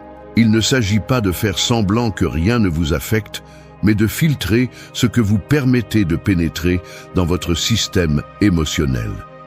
Chaque fois que vous réagissez avec colère ou ressentiment, vous confirmez que vous êtes toujours lié à la structure mentale que les autres ont installée en vous. La vraie liberté commence le jour où vous comprenez que votre valeur et votre tranquillité ne dépendent ni de la validation des autres, ni du résultat d'une discussion. Faites l'exercice mental. Observez comment votre humeur change lorsque quelqu'un vous ignore, vous méprise ou ne répond tout simplement pas à vos attentes. L'origine du malaise est-elle chez l'autre ou dans la signification que vous donnez à cet acte? 90% de votre souffrance naît de l'interprétation, pas du fait lui-même. Lorsque vous êtes capable d'identifier ce filtre, vous pouvez le modifier. Ce n'est pas un processus automatique, c'est un entraînement quotidien. Le bien-être se construit comme un muscle. Chaque fois que vous choisissez de ne pas réagir, que vous restez ferme face à la provocation ou au vide, vous renforcez votre autonomie. Ne confondez pas autonomie et isolement. Il ne s'agit pas de cesser de ressentir, mais de cesser de dépendre émotionnellement du comportement des autres. En adoptant cette approche, vous devenez moins prévisible, moins manipulable. Votre environnement perd la capacité de réguler votre humeur à volonté. Vous commencez à distinguer ce qui vous revient et ce qui ne vous revient pas, ce que vous pouvez transformer et ce qui mérite simplement d'être laissé derrière. La vie devient plus légère car vous cessez de porter des dettes émotionnelles qui ne sont pas les vôtres. Vous n'avez pas à porter les fractures de ceux qui vous ont blessé, ni à justifier éternellement pourquoi vous n'êtes pas ce que les autres attendaient. L'autocontrôle n'est pas froideur, c'est maturité émotionnelle. C'est le filtre qui sépare ce qui ajoute de ce qui enlève dans votre vie. Il y a une ligne que vous devriez vous rappeler chaque jour. Votre bien-être vous appartient uniquement. Personne ne peut vous arracher la paix si vous ne remettez pas les clés de votre esprit. Votre plus grande force est de maintenir le contrôle de votre état interne, même lorsque tout autour de vous cherche à vous déstabiliser. Il ne s'agit pas de nier la réalité. Il s'agit de ne pas laisser la réalité externe diriger votre narrateur interne. Le bien-être est une construction quotidienne et consciente, pas un accident qui se produit lorsque le monde décide de vous traiter bien. Faites de votre paix une priorité, pas une conséquence. Cela définit, en fin de compte, qui vous êtes et jusqu'où vous pouvez aller. 8. La véritable victoire est de guérir et d'avancer. Tu revois cette personne au supermarché, juste dans la file la plus lente, à 2 mètres de distance. Tu fais semblant que cela ne t'affecte pas, mais tu sens la tension dans tes mains serrées, le regard qui s'échappe pour éviter le contact, le poids des souvenirs comprimés sur tes épaules. L'air semble plus dense, et bien que personne autour de toi ne s'en rende compte, à l'intérieur, ton esprit revit la dernière conversation, la trahison, le mépris, la déception que tu n'arrives toujours pas à lâcher. Les minutes passent, et tu réalises que ton corps te trahit. Le cœur s'accélère, la mâchoire se tend, et le silence entre vous deux se remplit de tout ce qui n'a pas été dit. Tu pourrais chercher une excuse pour l'affronter, tu pourrais laisser la colère décider pour toi, mais tu choisis de garder ton calme, de respirer et de laisser la scène avancer sans devenir le protagoniste d'un drame qui ne t'appartient pas. C'est cela, guérir. Ce n'est pas oublier ce qu'on t'a fait, ni faire semblant que rien ne t'a fait mal, mais traverser le moment sans que la blessure dirige tes gestes ni tes pensées. Guérir, c'est arriver à cet instant inconfortable, sentir l'inconfort sur ta peau et ne pas te laisser entraîner de nouveau dans le passé. Tu ne réécris pas l'histoire, tu ne nies pas la réalité, mais tu décides que ton présent ne sera pas dicté par ce que les autres ont brisé. La véritable victoire est celle-ci, avancer avec la blessure cicatrisée, non ouverte. C'est pouvoir regarder en face le déclencheur de ta douleur et continuer ta journée, sans te perdre dans des explications mentales ni des dialogues internes qui ne font qu'alimenter le ressentiment.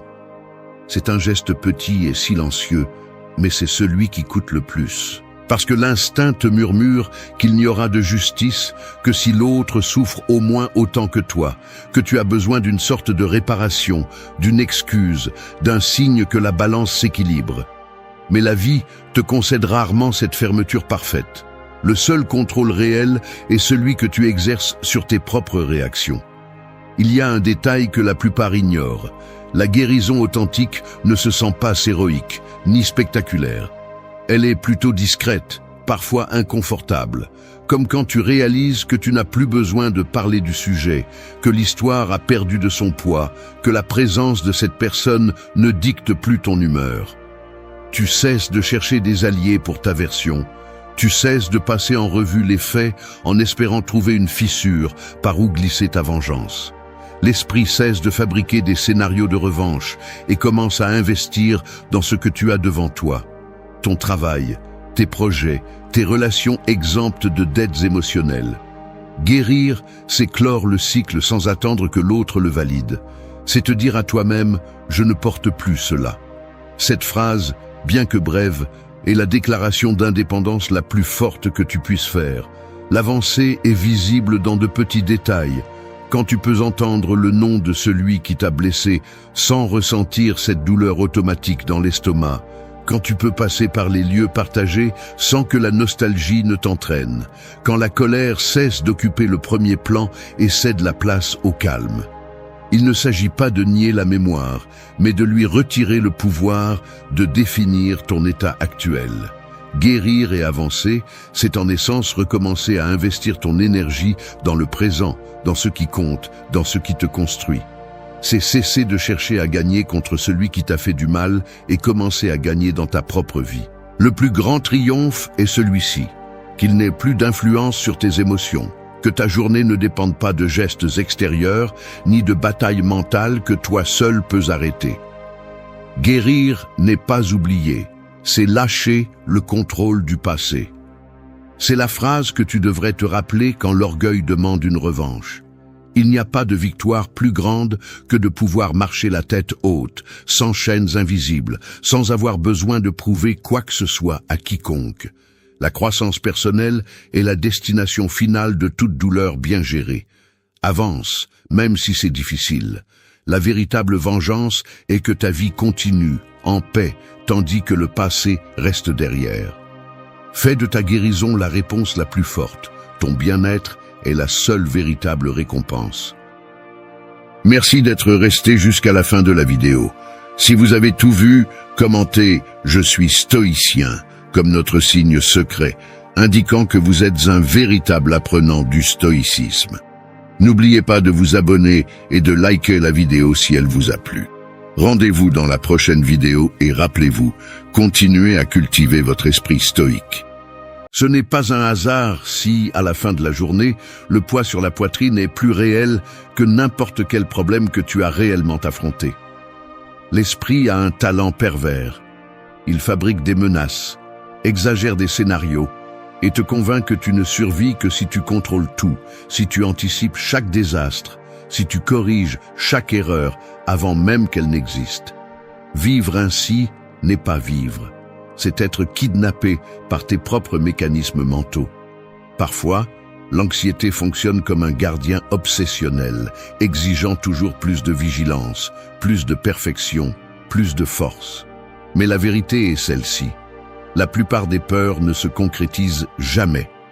Le coût psychologique d'essayer de tout maîtriser est trop élevé. Tu n'as pas à obéir à chaque pensée qui traverse ton esprit, ni à te punir de ne pas être invulnérable. Le stoïcisme le dit clairement. Tu n'es pas responsable de ce que tu ne peux pas contrôler, mais tu es responsable de la façon dont tu réagis. Le calme n'est pas une faiblesse, c'est une discipline. La confiance n'est pas de l'arrogance, c'est un entraînement quotidien. Il y a une différence brutale entre vivre en alerte et vivre épuisé, entre se demander avec intégrité et se saigner à blanc pour la perfection. Si tu continues à négocier avec l'anxiété, tu resteras en dette envers toi-même. Aujourd'hui, tu vas apprendre que la sérénité ne se négocie pas avec la peur. Elle se construit avec du courage. Commence ici. Questionne, agis, accepte et parle-toi avec la rigueur juste et la compassion dont tu as besoin pour avancer. Tu n'es pas venu au monde pour survivre mentalement épuisé. 1. Doute de tes pensées automatiques. Je vais le dire sans détour. La plupart du temps, mes pensées automatiques ont été des déchets déguisés en vérité. Oui, c'est aussi simple que ça. Je me suis laissé emporter par ce flux mental qui ne demande pas la permission, qui arrive chargé de jugements, de soupçons, d'histoires inventées et de prophéties auto-réalisatrices qui n'existent que dans ma tête. Et le pire, c'est que j'ai été assez lâche pour les croire, comme si c'était des ordres à obéir sans broncher. Sais-tu combien de fois j'ai accepté sans remettre en question le premier élan négatif, l'interprétation pessimiste, le « ça va sûrement mal se passer » qui s'installe comme un parasite? Plus de fois que je ne voudrais l'admettre. Cette passivité mentale est une renonciation. C'est laisser l'esprit agir comme un tyran invisible, décidant pour toi ce que tu dois craindre, ce qui doit te préoccuper, à quoi tu dois renoncer avant même d'essayer. Tu dois comprendre quelque chose. Les pensées automatiques ne sont pas des oracles. Ce sont des reflets d'habitudes mentales acquises, de vieux peurs, d'insécurité que tu traînes depuis des années. Elles ne te donnent pas la vérité, elles te montrent les fractures de ton caractère, les distorsions de tes filtres internes. Chaque fois que tu acceptes ces idées sans les remettre en question, tu te fais plus petit. C'est comme accumuler de petites dettes qui se transforment ensuite en anxiété, en fatigue, en cette sensation d'être toujours au bord de l'effondrement. Tu n'es pas ta pensée la plus urgente, ni ta supposition la plus catastrophique. Si tu ne te tiens pas fermement et ne remets pas en question chaque message qui surgit automatiquement, tu resteras esclave d'une narration que tu n'as même pas construite consciemment. Les gens disent souvent qu'il faut écouter la voix intérieure, mais personne ne t'avertit que cette voix est souvent un enregistrement défectueux. Pourquoi te crois-tu en droit d'être ton pire ennemi ? Depuis quand as-tu permis à tes pensées les plus confortables, qui sont presque toujours les plus destructrices, de dicter le rythme de ta journée? Il est facile de se réfugier derrière l'excuse de « c'est comme ça que je suis » ou « c'est comme ça que je pense », car cela n'exige ni effort ni responsabilité. Mais être adulte, être responsable de ta vie, implique de se méfier de ton esprit en mode automatique. Cela implique de faire face à ce premier jugement et de le démonter pièce par pièce, même si cela dérange, même si cela fait mal de reconnaître l'absurdité de certaines idées que tu répètes depuis des années. Ne te méprends pas.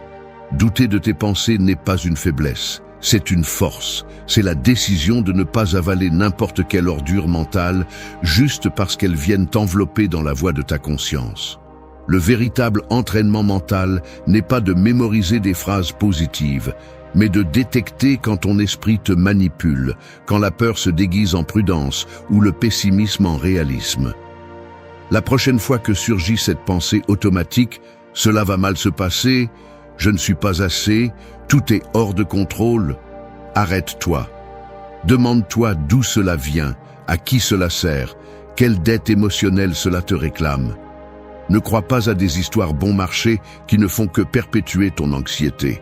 Répète cela jusqu'à ce que tu y crois. Tes pensées ne sont pas des faits. La différence entre confiance et anxiété commence par ce que tu choisis de croire de ton propre esprit. Si tu ne remets pas en question, tu deviens complice de tes propres saboteurs internes. Il n'y a pas de croissance sans cette confrontation quotidienne. Ne cherche pas de raccourcis émotionnels et ne te cache pas dans le confort de « c'est comme ça que fonctionne mon esprit ». L'esprit s'entraîne, se discipline, se soumet à un examen critique. Tout ce que tu penses ne mérite pas ton respect ni ton obéissance. Arrête de justifier l'auto-limitation. Si tu doutes de ce que le monde te dit, apprends aussi à douter de ce que tu te dis à toi-même. Maîtriser ta vie commence par te méfier de ta pensée automatique. Ce que tu ne remets pas en question te contrôle. 2. Séparer le réel de l'imaginé. Une pensée n'est pas différente d'une marque invisible laissée par des mains étrangères pendant que vous dormez. Au réveil, vous ressentez le poids sur votre corps, mais vous ne vous souvenez pas d'avoir consenti. C'est ce qui se passe lorsque vous ne séparez pas ce qui se passe de ce que vous imaginez. Le mécanisme interne est traître.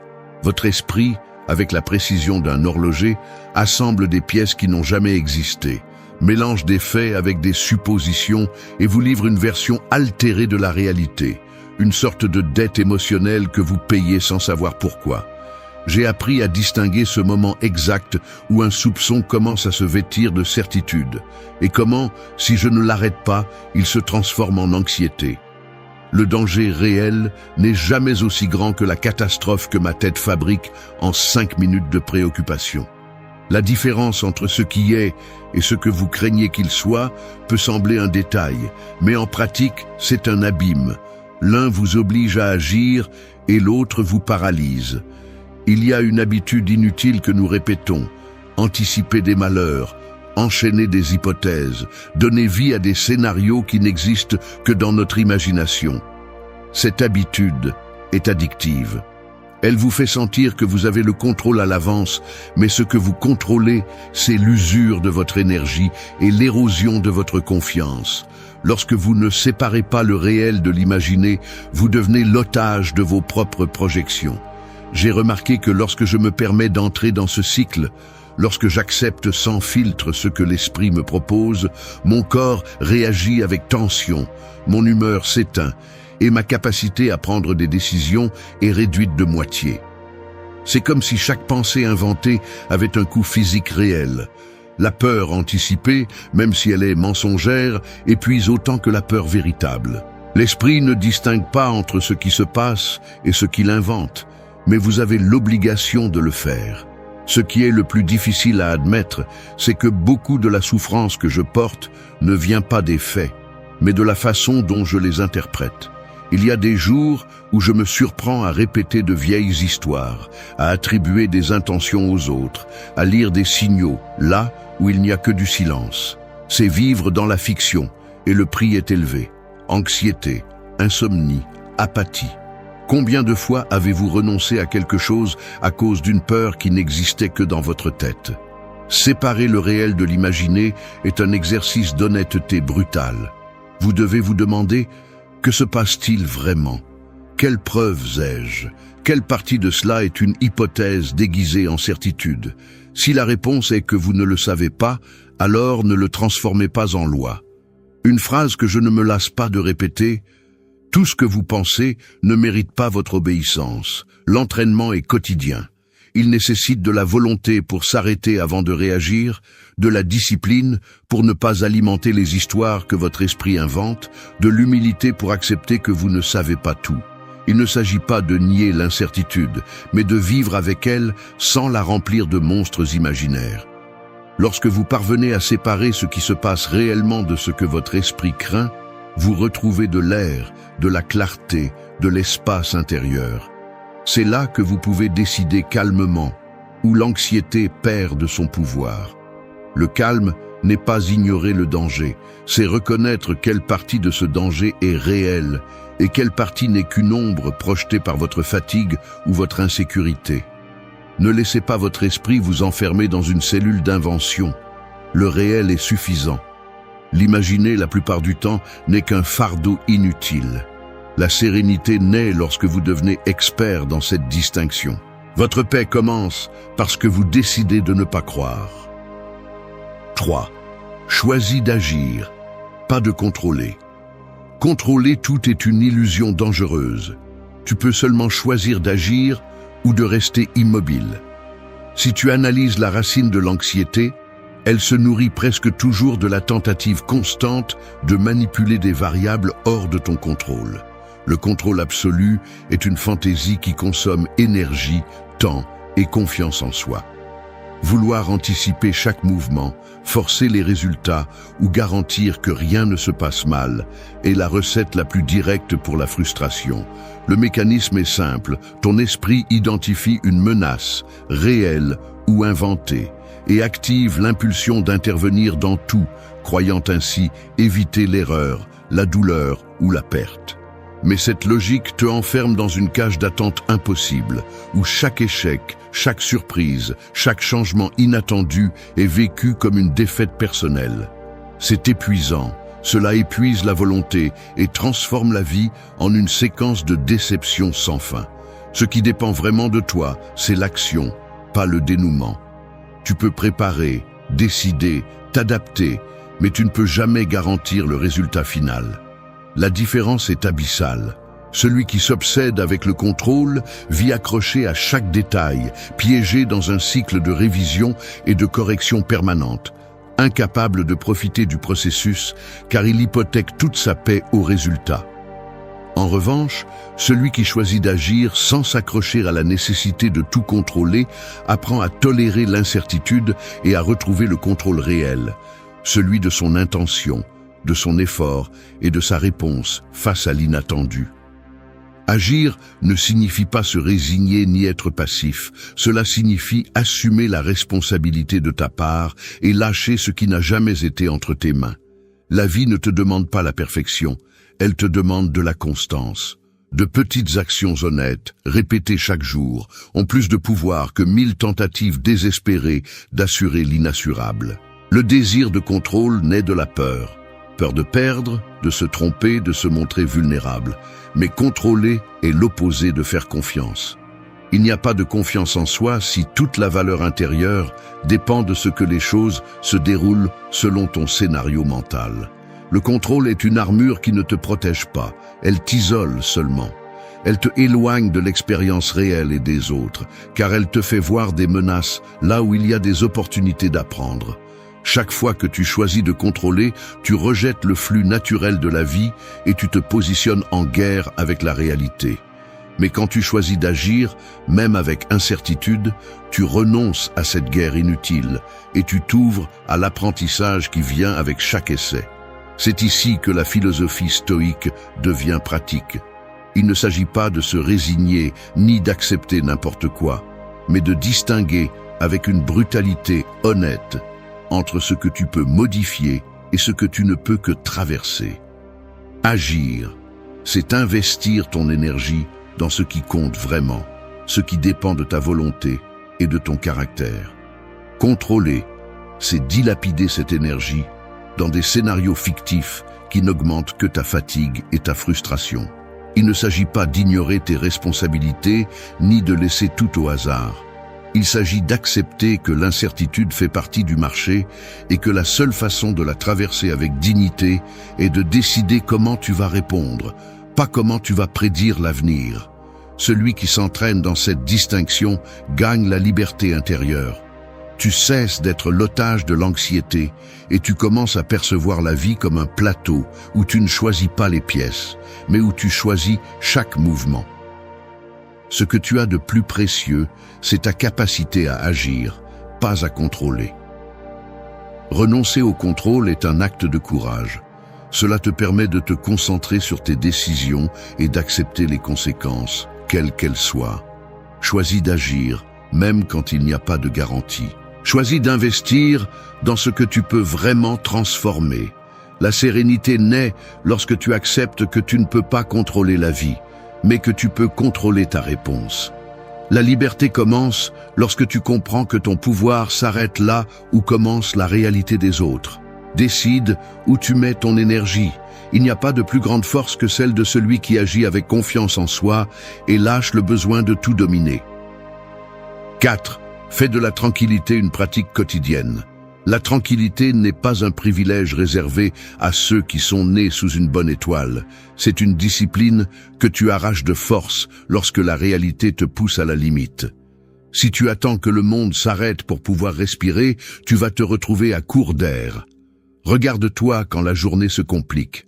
Tu serres les mâchoires, tes épaules se relèvent, ta poitrine se ferme comme si tu te préparais à l'impact. Ce n'est pas un hasard, ton corps enregistre chaque sursaut, chaque micro-préoccupation, comme s'ils étaient des ordres d'urgence. Tu ressens la pression sur le front, ton sourcil se fronce, ton dos te fait mal, même si tu n'as rien soulevé de lourd. Cette tension est le prix physique de vivre en état d'alerte, de laisser l'inconfort gouverner chaque réaction. La tranquillité ne vient pas d'elle-même. Il faut l'arracher des griffes de l'anxiété. Il faut la construire chaque jour, même si cela coûte et même si l'environnement n'aide pas. Pense-y. La plupart des gens ne s'entraînent jamais à être sereins. Ils survivent simplement en attendant que le stress passe. Mais le stress ne passe jamais tout seul. Il se recycle. Il change de nom, change de visage, mais trouve toujours le moyen de s'immiscer dans tes routines, dans tes gestes, dans tes nuits d'insomnie. Ce que tu ne contrôles pas à l'extérieur, tu essaies de le contrôler à l'intérieur, et cet effort finit par épuiser ce qu'il te reste d'énergie. C'est pourquoi j'insiste, la tranquillité est une pratique, pas un accident. Elle se cultive par des actions minimales, mais constantes. Il ne s'agit pas de devenir une statue en feignant l'indifférence. Il s'agit de t'observer avec une brutalité honnête. Remarquer quand ta respiration s'accélère, quand ta voix tremble, quand tes mots deviennent tranchants à cause de la tension accumulée. Ce n'est qu'ainsi que tu peux intervenir. La tranquillité commence par les détails les plus simples. Relâcher les mains, expirer lentement, sentir le poids des pieds sur le sol. Personne ne te l'offrira. Tu dois le travailler comme on polit une pierre chaque jour. Prends la responsabilité de cette énergie que tu gaspilles en réagissant impulsivement. Il ne s'agit pas de réprimer ce que tu ressens, mais d'apprendre à le diriger. Quand tu t'entraînes à remarquer tes propres gestes, à identifier le moment exact où l'anxiété veut prendre le contrôle, tu récupères une portion de liberté. C'est ce que personne ne t'enseigne, que la tranquillité s'entraîne comme un muscle. Si tu ne la cherches que lorsque tu es déjà au bord de l'effondrement, tu arriveras toujours trop tard. Il faut la pratiquer quand la journée est encore calme, pour qu'elle ne te fasse pas défaut quand tu en as le plus besoin. La sérénité n'est ni une faiblesse, ni une résignation. C'est la capacité de regarder le chaos en face et de décider de ne pas te laisser emporter. Ne crois pas que rester calme signifie être passif. C'est le contraire. C'est avoir la force d'attendre, de choisir ta réponse, de ne pas céder à la première provocation intérieure. Souviens-toi de ceci. L'anxiété ne se combat pas avec des théories, mais avec des actes concrets. Chaque fois que tu choisis de ralentir le rythme en parlant, chaque fois que tu te donnes la permission de fermer les yeux 2 minutes et de ressentir à nouveau ton corps, tu investis dans ta force intérieure. La tranquillité se construit dans ces petites décisions, répétées jusqu'à ce qu'elles deviennent une partie de toi. Ne cherche pas la perfection, cherche la constance. Si aujourd'hui tu n'as réussi qu'1 minute de véritable tranquillité, célèbre-la. C'est ainsi qu'on reprend du terrain sur le chaos. Ne te compare pas à ceux qui semblent avoir tout sous contrôle. Ces gens-là se brisent aussi de l'intérieur. La seule chose réelle est le travail quotidien que tu fais avec toi-même. La tranquillité n'est pas une promesse vide. C'est le résultat de choisir, encore et encore, de ne pas se perdre dans le drame mental de l'inquiétude. La sérénité s'entraîne quand personne ne te regarde. Fais de la tranquillité ton refuge, pas ton dernier recours. Personne ne peut te voler la paix que tu cultives toi-même. 5. Sois patient avec ton propre processus. Tu te lèves tard, tu vérifies ton téléphone avant de sortir du lit et la première réaction est une gifle d'autocritique. Tu as déjà mal commencé ta journée. Tu prends une douche à la hâte, tu t'habilles sans envie, tu ressens la fatigue accumulée et tu la traduis en un discours intérieur de défaite. C'est pour ça que tu n'avances jamais. C'est pour ça que tu restes le même. La comparaison vénéneuse commence.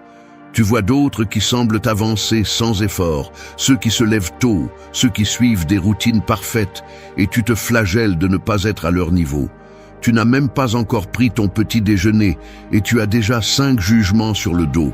Qu'espères-tu accomplir en portant ce sac à dos de mépris de soi dès la première minute? Ce n'est pas de la discipline, c'est du sabotage. Ce n'est pas de l'exigence, c'est une condamnation absurde que tu acceptes comme si c'était une loi naturelle.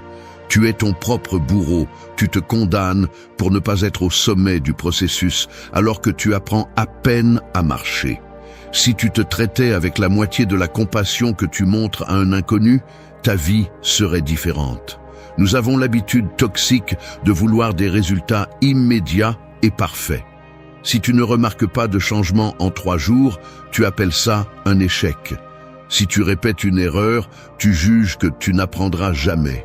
Tu t'étouffes avec l'urgence de te voir transformé, mais tu refuses de reconnaître que la véritable croissance est lente, inconfortable et souvent invisible. Personne ne veut entendre cela. La patience n'est pas un ornement, c'est une condition obligatoire pour tout changement réel. Mais tu te trompes. Tu te dis que, si tu étais vraiment fort, cela ne te coûterait pas tant. C'est le poison du perfectionnisme. Il exige l'impossible et ensuite te punit de ne pas y parvenir. Tu te compares à des versions idéalisées, ignorant ce que tu ne vois jamais, le prix, la répétition, les mauvais jours. Tu te refuses le droit d'échouer, de te fatiguer, de reculer. Ainsi, tu n'avances pas. Tu t'épuises seulement. Le piège est d'exiger de la vitesse d'un processus interne qui n'a jamais été linéaire. Tu veux sauter des étapes, exiger de ton esprit et de ton corps qu'ils effacent des années d'habitude en une semaine. Mais la biologie ne fonctionne pas ainsi, ni le caractère ne se forge en un temps record. L'impatience est de l'arrogance déguisée. C'est croire que tu mérites des raccourcis juste parce que tu le désires ardemment. Mais la vie ne négocie pas avec tes caprices. Elle te renvoie exactement le rythme dont tu as besoin pour apprendre vraiment. Chaque recul fait partie de l'entraînement. Chaque chute est un rappel que tu ne maîtrises pas encore la leçon. Celui qui ne tolère pas son propre rythme finit prisonnier de la frustration. Personne qui se déteste ne s'améliore. La clé est de cesser d'exiger des preuves immédiates de progrès et de commencer à respecter l'effort silencieux qui ne se voit pas à première vue. La plupart du temps, grandir signifie répéter la même chose jusqu'à ce qu'elle fasse enfin partie de toi. Tu n'as besoin de prouver rien à personne. Arrête d'agir comme si tu étais en dette envers le monde pour ne pas être encore parfait. La seule vraie dette est envers toi-même. Apprendre à prendre soin de toi sans concession, à soutenir le processus même si personne n'applaudit, même si personne ne comprend pourquoi tu continues à essayer.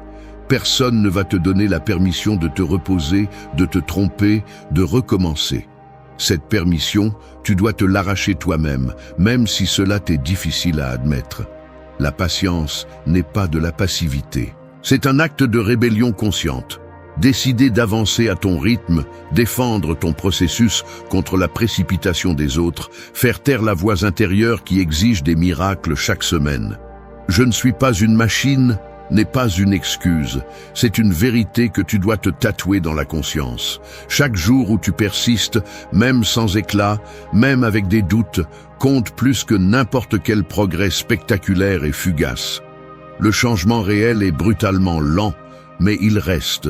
Ce qui est superficiel est rapide, mais s'évapore. Ne te laisse pas berner par le conte de la transformation instantanée. La patience est le muscle le plus difficile à entraîner, mais c'est le seul qui garantit que tu iras loin. Patience radicale, telle est la consigne. Si tu n'apprends pas à respecter ton propre rythme, l'anxiété va te dévorer avant que tu ne vois le premier résultat. La force ne se mesure pas à la vitesse, mais à la constance avec laquelle tu te relèves chaque fois que tu tombes. Respecte ton processus, personne ne le fera à ta place. 6. Construire la confiance en respectant ses engagements envers soi-même. Je dois admettre quelque chose qui me dérange plus que je ne le voudrais. Pendant longtemps, j'ai été le premier à me trahir. Je ne parle pas de grandes décisions, mais des détails qui passent inaperçus.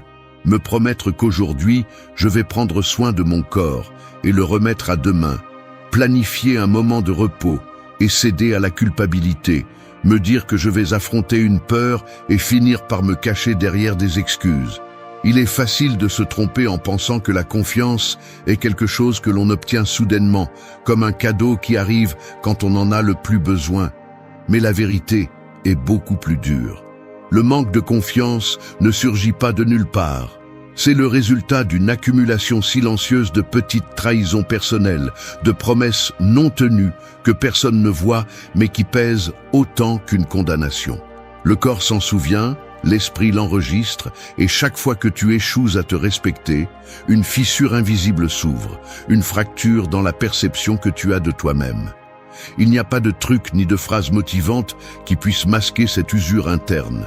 Peu importe combien tu feins la sécurité, si tu n'es pas capable de te respecter dans les choses les plus simples, ta parole perd de sa valeur à tes yeux. Cela génère une sorte de dette émotionnelle, un solde négatif qui se ressent dans la façon dont tu doutes avant de commencer quelque chose, dans la facilité avec laquelle tu abandonnes tes propres plans, ou dans cette voix intérieure qui répète sans pitié que tu ne vas pas maintenir le changement. La véritable confiance ne se construit pas avec des déclarations publiques ni avec l'approbation des autres. Elle commence dans l'intimité de tes propres décisions, dans la façon dont tu réagis quand personne ne te regarde. Personne ne respecte celui qui ne se respecte pas en privé. Le respect de soi n'est pas une émotion. C'est une habitude qui se cultive dans la solitude, lorsque tu décides si tu te respectes ou si tu te trahis, même dans les plus petites choses. L'esprit est expert pour inventer des excuses sophistiquées pour justifier la fuite. Je n'ai pas le temps. Aujourd'hui n'est pas le bon jour. Je le ferai plus tard. Mais chaque fois que tu cèdes, tu approfondis la fissure entre ce que tu veux être et ce que tu fais réellement. Ce n'est pas un hasard si l'anxiété et l'insécurité croissent dans cette distance. Le message est brutalement clair. Si tu ne te prends pas au sérieux, pourquoi le monde le ferait-il ? La confiance se forge en respectant les petites promesses, celles qui semblent insignifiantes mais qui, additionnées, définissent ton identité. Si tu te dis que tu vas te lever à une certaine heure, fais-le. Si tu décides de te donner une pause, respecte-le. Pas par discipline militaire, mais parce que chaque acte de cohérence restaure cette fracture interne et affaiblit le récit d'incapacité. Je sais qu'il est difficile de rompre le cycle de l'auto-tromperie. L'impulsion de procrastiner, de rechercher des résultats immédiats, d'éviter le moindre inconfort est forte. Mais la confiance ne s'achète pas et ne se hérite pas.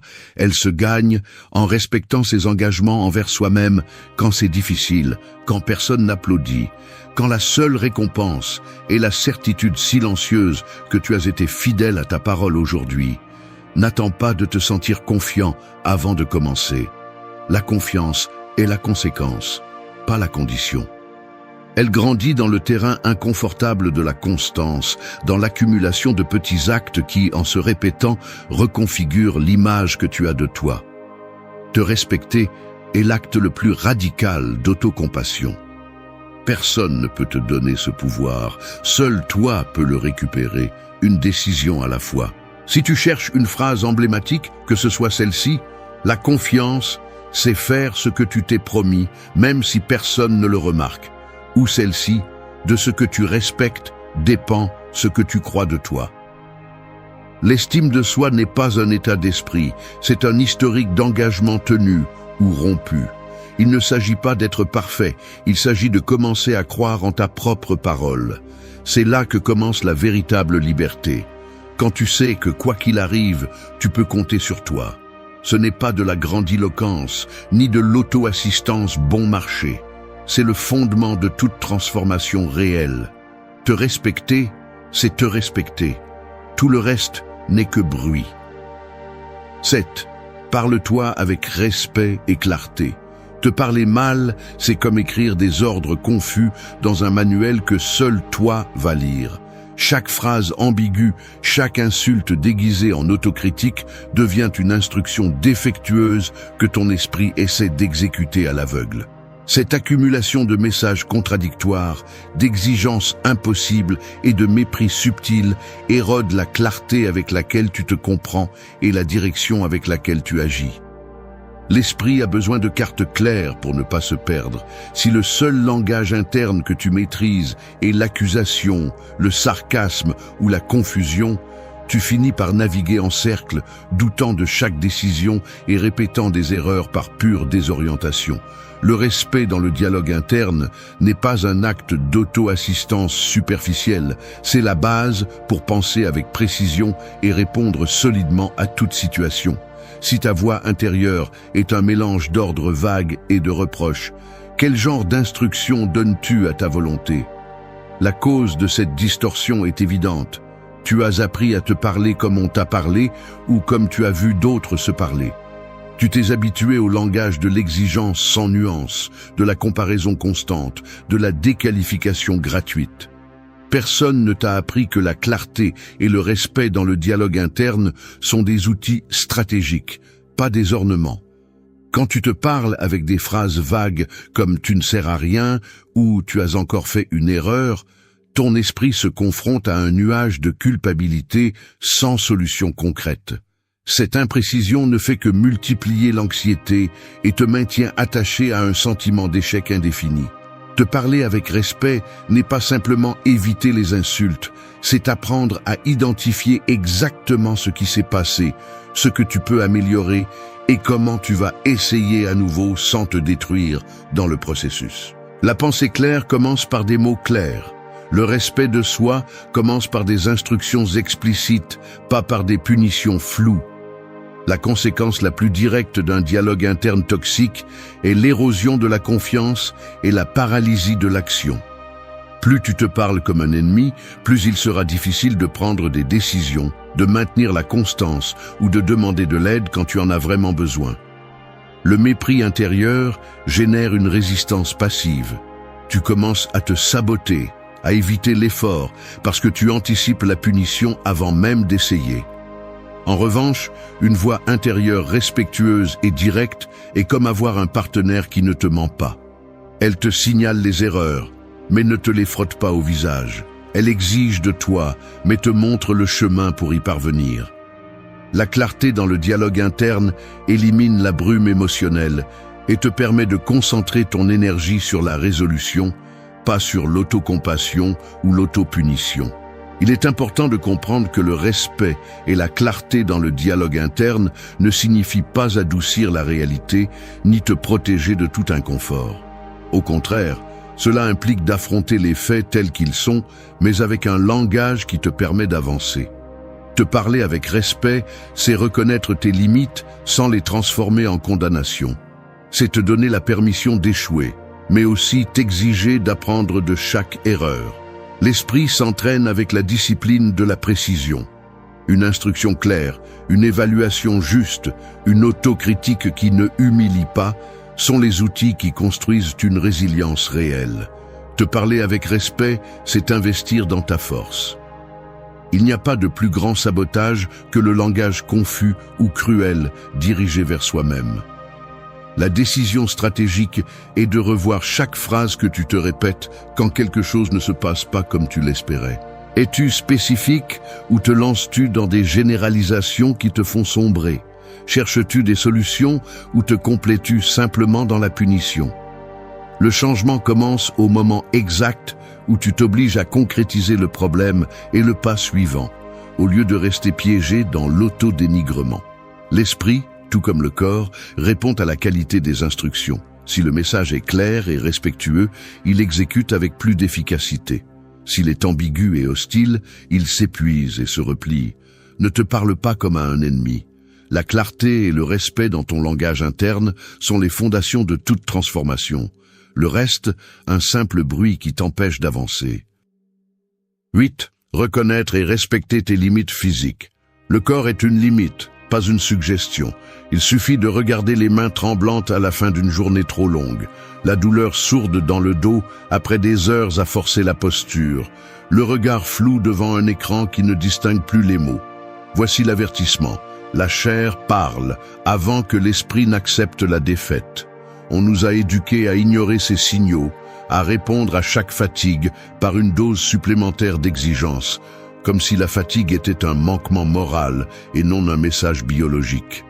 Les cernes marquées, les épaules affaissées, le pas maladroit en se levant de la chaise.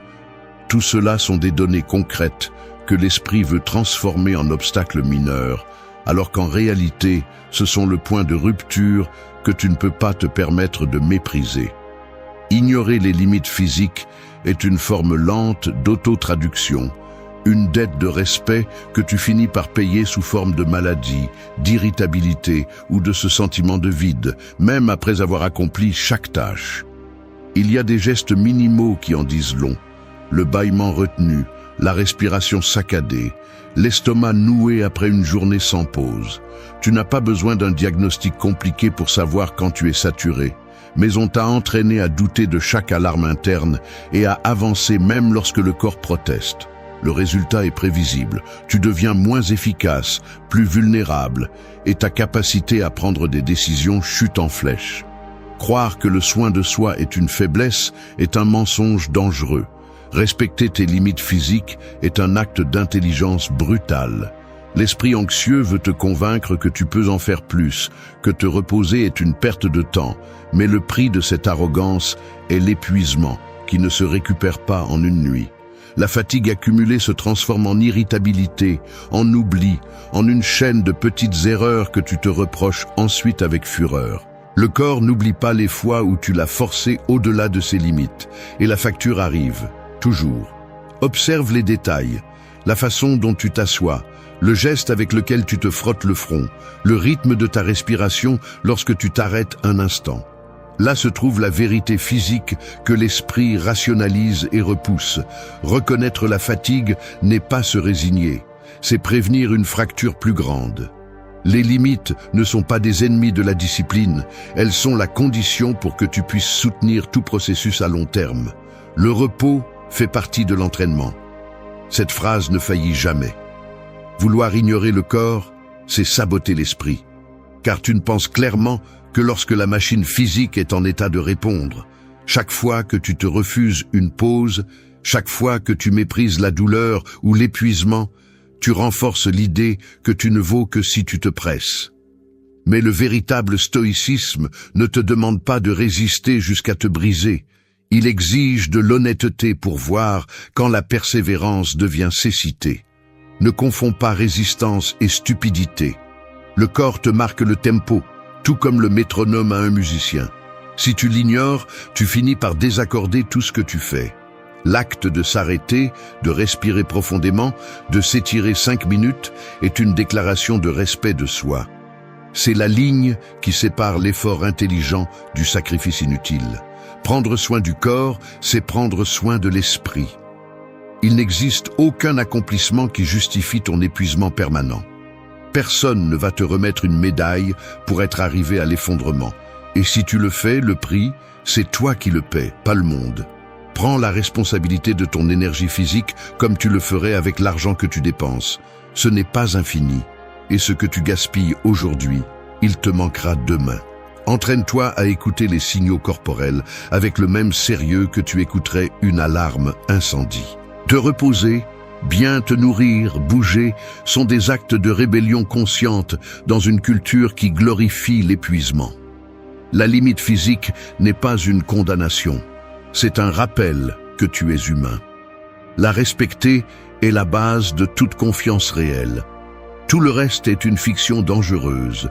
Le corps parle clairement. Ton devoir est d'écouter sans arrogance et d'agir avec la dignité de celui qui sait que la force ne réside pas dans l'ignorance de la limite, mais dans son honneur.